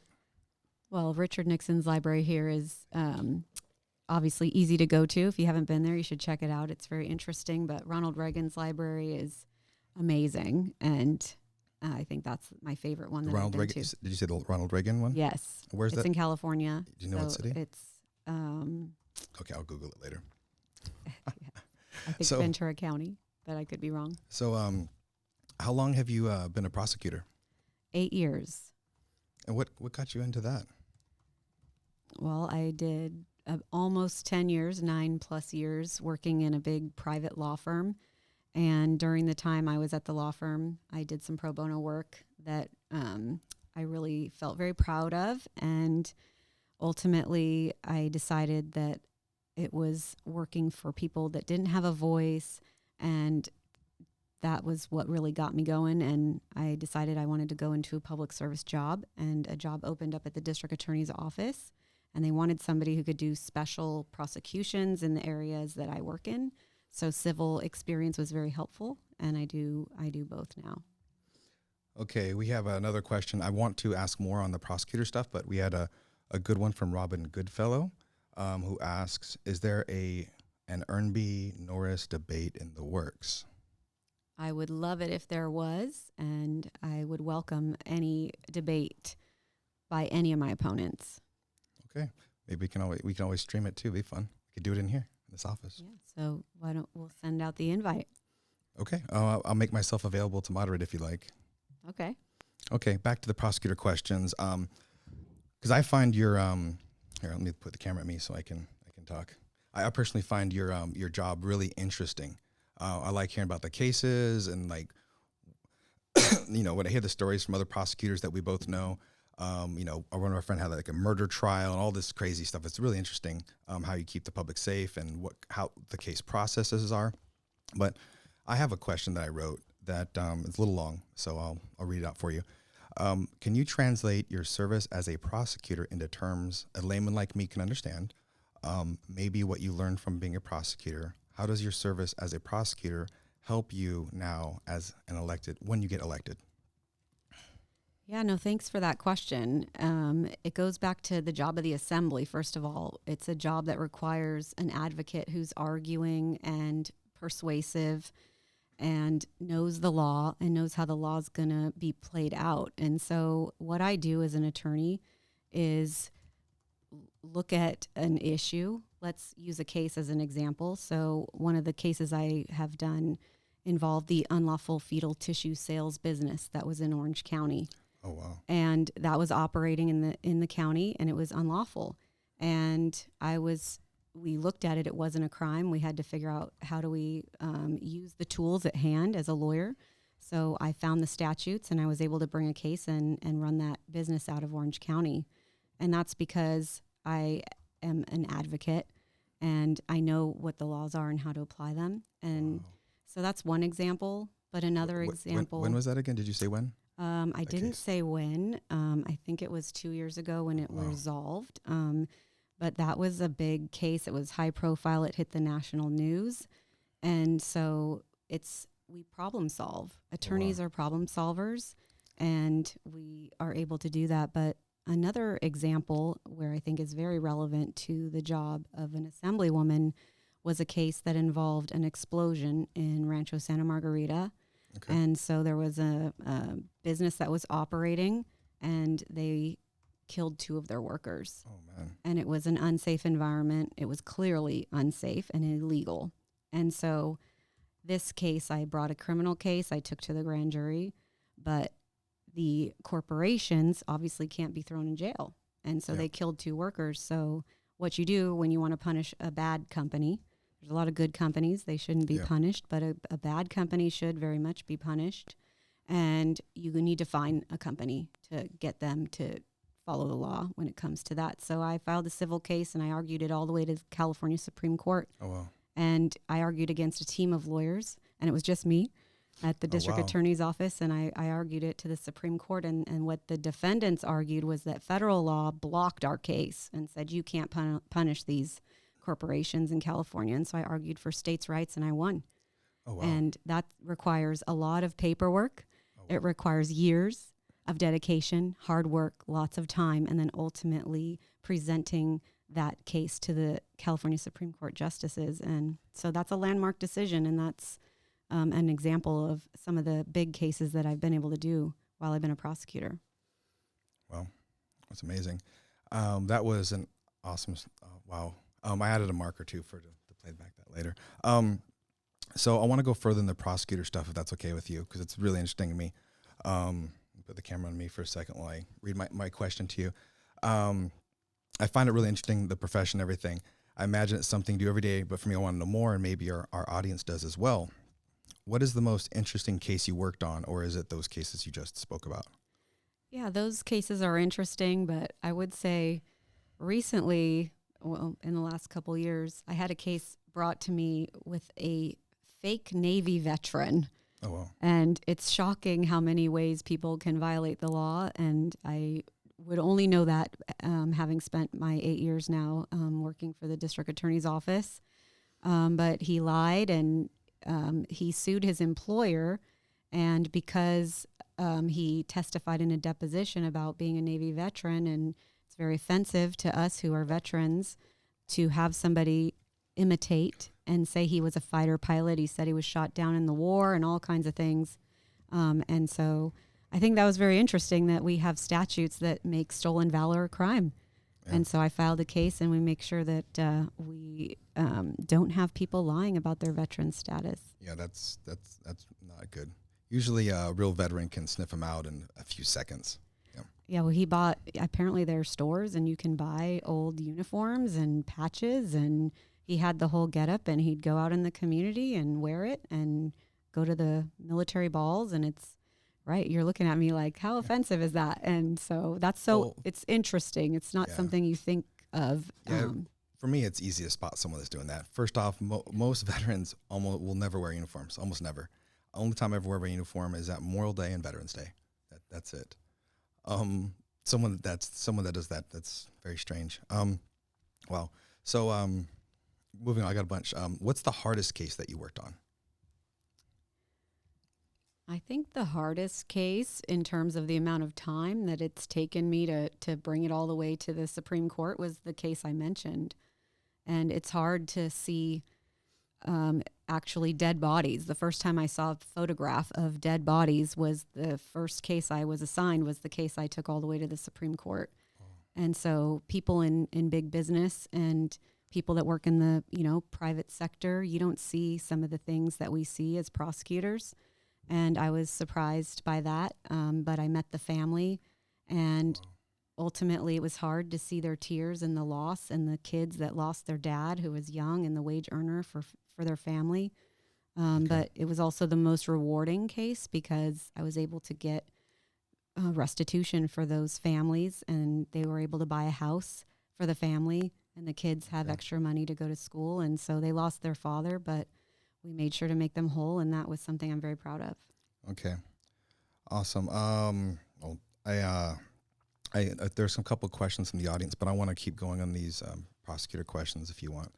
I imagine my next question was, what is the most rewarding case personally or professionally? But it sounds like you just talked about it. Yeah, sorry. Okay. Can you describe some of the emotions you had when you won your first or most memorable case? Well, I think winning in the Supreme Court was probably a great emotion, but you don't have it right away. So you argue in the Supreme Court, and the process takes a long time. Anybody who's had to deal with lawyers and litigation, it's one of the most frustrating things is to see how long it takes to get through the process. So there was a bit of a delay, and so I remember when the opinion came out and how excited we were that we won. And then the next, couple weeks, we had a petition to the United States Supreme Court to have a review over the decision. So I thought, oh my goodness, now I have to go to the United States Supreme Court. Oh, wow. And this is something I had never done before. And so I had to figure out, what do I need to do? And they have their own separate bar. You have to get admitted to the bar of the United States Supreme Court, which I am now. And I had to find people to admit me. And then I had to write more briefs and paperwork. And I defeated the case in the United States Supreme Court without having to go there, although that would have been fun. But so it was a great result in the end, and it took a long time, but now it's in writing and it's law in the state, so that's pretty good. So you actually wrote real laws. Wow. It's the law. Wow. I didn't write it, but the Chief Justice of the California Supreme Court, she wrote the opinion, but it's all the briefing and the hard work that it takes to get law made through the courts that I did over years. So I can imagine your job is very emotional and rewarding. How often do you hear from people that you got justice for, and what are the things that they say? Well, unfortunately, and a shout out to all of the prosecutors that are out there, a lot of times it's a thankless job. We represent the people of the county, and we do that without the members of the county having to call and even ask. So a lot of times we don't get a lot of thank yous. But the case I mentioned where I was able to hand deliver a check to the family and see them cry and weep is very memorable. And we do that a lot. And ultimately, that's when you see the rewards, is when you are able to affect the victims and make sure that they are compensated, that they have justice. Yeah. And I think that's missing a lot in our laws. We need to focus on these law-abiding citizens and the victims of crime more than we do.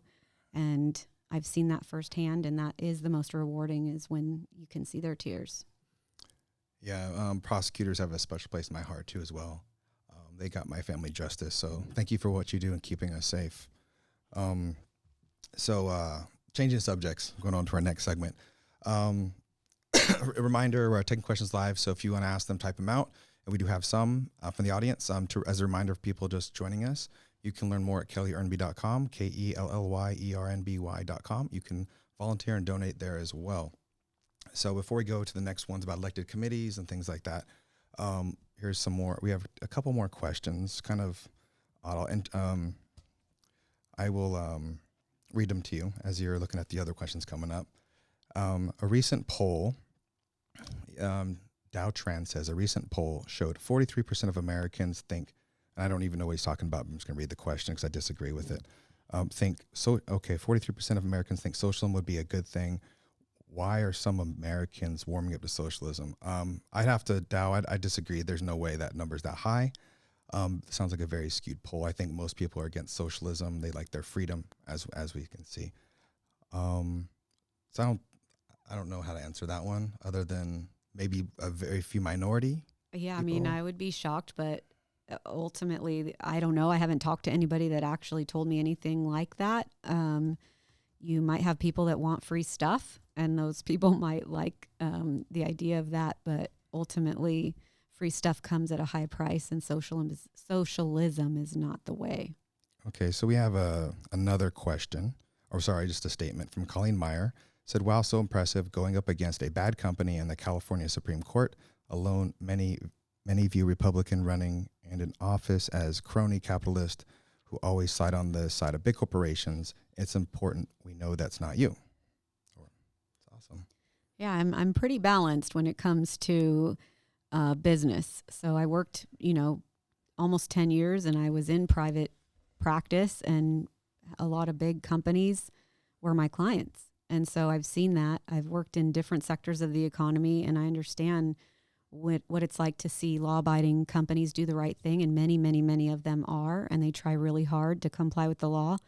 But when you've seen some of the things I've seen at the district attorney's office, where you've got scams and people selling you fake products and services that they're not authorized to provide, and I know that there are scams out there, and we need to have enforcement to protect consumers and your kids and our people so that we are safe in our society. So there is a balance that needs to be drawn, and I can see that, and that's what I work towards now when as a deputy district attorney. Okay. All right, so I have a few more questions here. We're almost at 2 hours already. Can you believe that? Oh, wow. If elected, what committees do you want to serve on for the state? What types of committees are there? Is it like Congress where there's a bunch of committees? There's a lot of committees, and I created a little list that I can read to you, but I don't think I need to go into the whole list. But there's, 30 plus committees, there's subcommittees, and ultimately I would want to be on the committees that I could make the most difference, and my voice would be heard. So a lot of people know how law is made, and these committees can sometimes kill a bill before it even gets out onto the floor. And so I think I would want to be on environmental committees so that I could have my voice heard. Okay. And I would want to be on the committees that deal with infectious disease, Interesting. that deal with water issues. There's so many more. I created a list. If you want me to read them, I can. Oh, no, that's fine. I just wanted to I have some other general questions, people that may not know, and we have a lot of insider talk here, but I want to keep it general. So what are say top 1, 2, or 3 issues facing the 74th district? And there's going to be a follow-up of, how you can deal with them and stuff. Yeah, well, we talked a lot about it already. So crime and homelessness, lawlessness are the number one issue. I think that's a combined group of issues together. Immigration and how we're going to deal with that is a big problem. I think that's largely a federal issue, so I don't need to talk too much about that, except for that I think as a state assemblywoman, we have to ask and require the federal government to do its job. And that is the one thing about being part of the United States that the federal government should be doing. Okay. So those are the primary issues I see that we need to work on right now. Okay. So anyway, I was just going to say, I was thinking, did you want to take a drink of water? Why? Oh. The camera on me. Sorry. I think this, it's great that you want to do these town hall live videos, because a lot of people won't, and we're taking, the live, raw, unfiltered questions. So my question is, how often will you do these types of forums, taking questions live like you are doing for almost 2 hours now? I understand you're going to be very busy in the state assembly. So will you do this after you get elected, and how often? Yeah, no, a lot of people have asked me that. And of course, I think we are set in society to be in contact constantly all the time. And so there's FaceTime. There's a lot of different ways to be present. And I would hope to, again, make this one of the first, not the last, of the times when I can have a town hall and have a meeting. And I will be there. And I think it's very important to, if I'm going to represent people, I need to talk to them and understand what their issues are and what their problems are. Okay, well, if you do get picked up, then we can set you up with a cell phone, like mobile rig or something. If you can always turn it on. You're going to teach me how to be on Facebook Live all the time. All you need is a cell phone, really. I have that. You don't have to have like multiple cameras and like soundboards and all this.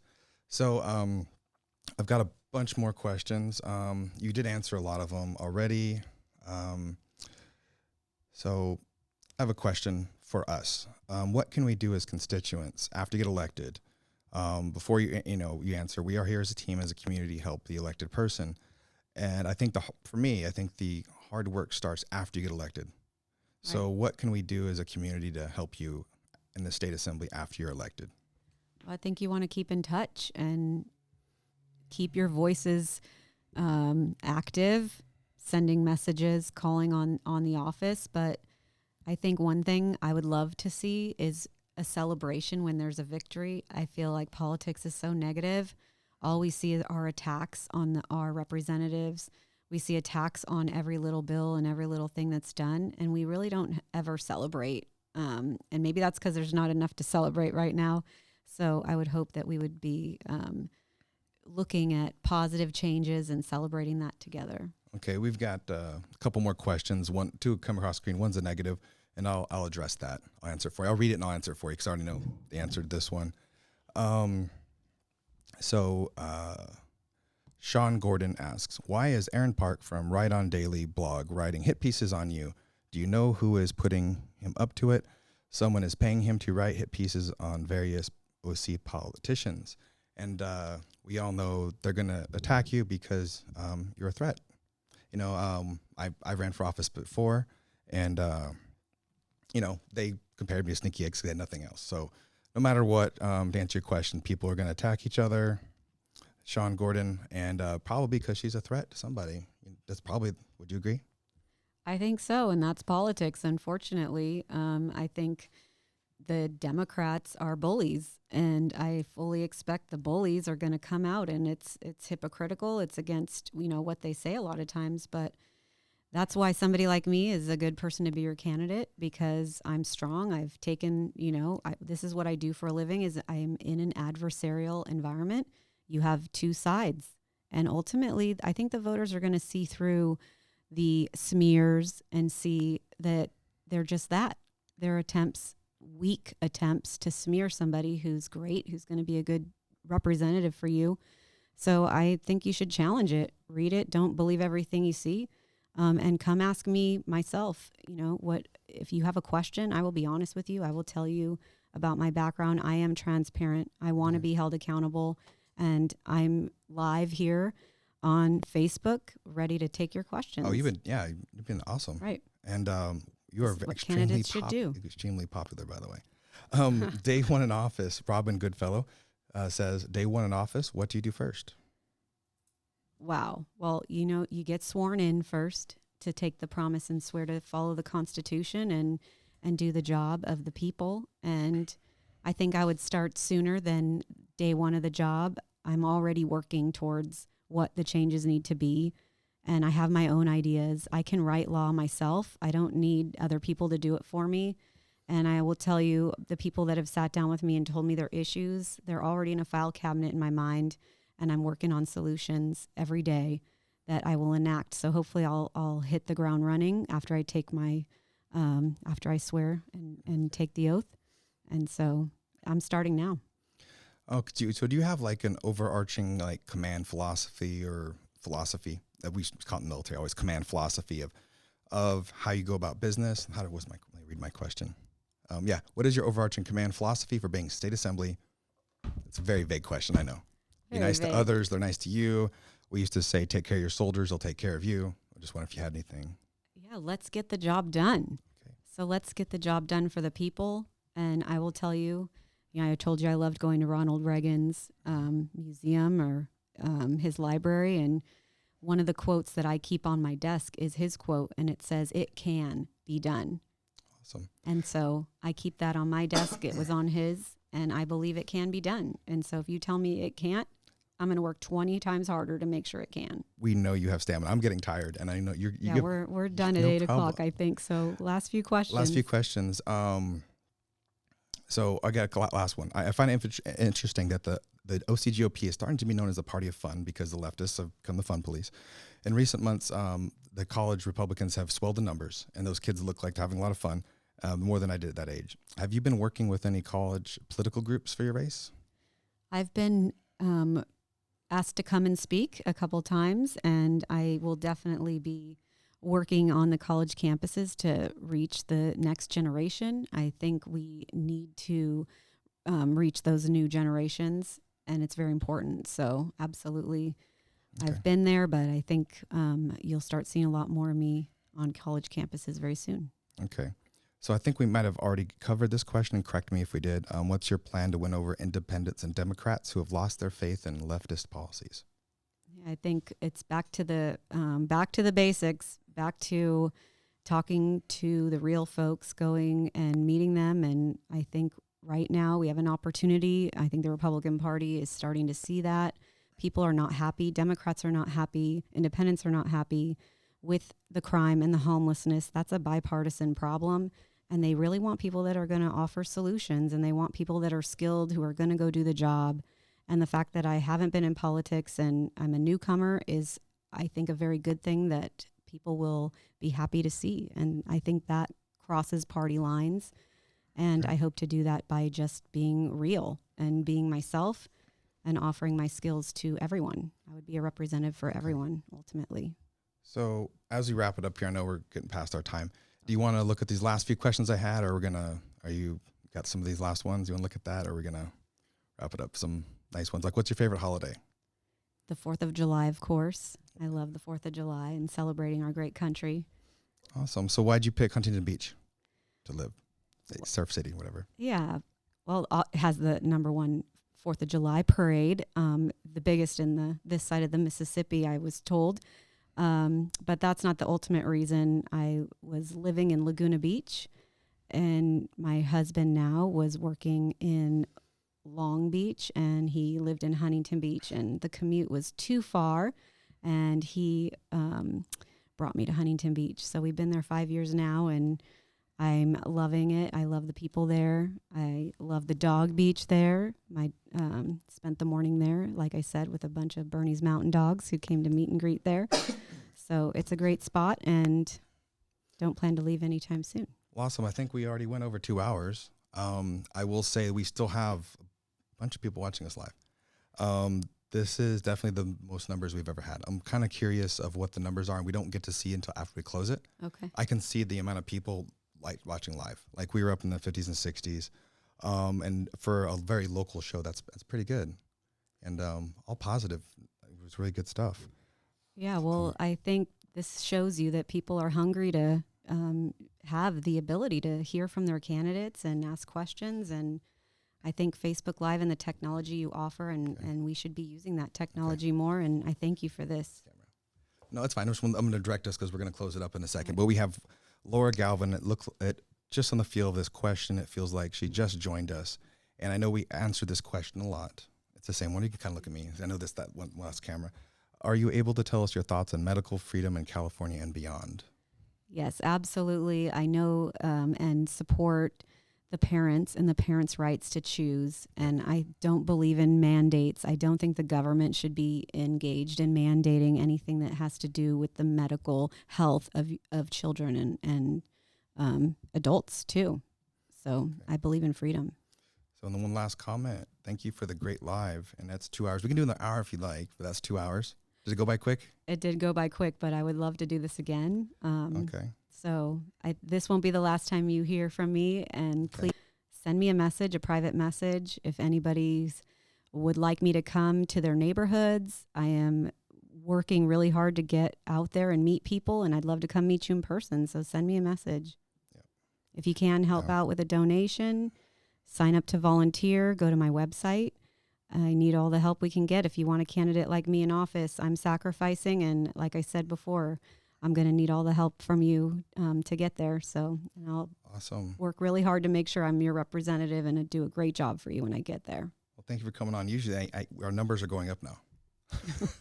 Usually when I get this many people on, I don't cut it off. We just keep going. But I have some place to go. Oh, I know she has some place to go. You've been with us a couple hours already. Really appreciate that. And I hope the audience realizes how open and honest and transparent this candidate is being. When a lot of people won't do it, they're terrified. And they're really terrified of being caught questions they can't answer. Really, what is their off script? There's no script here. We got some questions, but I just want to say how amazing it is that you came on. So now you're getting a bunch of people saying thank you. Thank you for taking the time tonight. A bunch of positive stuff you can read. Thank you to all of you. And if you have feedback on the event tonight, please post it. Let Mark know he's doing this. Well, this is also being streamed from your Facebook page as well. So, so let us know if you liked it, if you like what you heard, if your questions weren't answered, email me. I'll answer them. Awesome. So- Okay, so you want to do the It's exit about music? you guys. Yeah. So we just do this. This is the exit music. All right. So Thanks for coming out bye, tonight, everybody. you guys.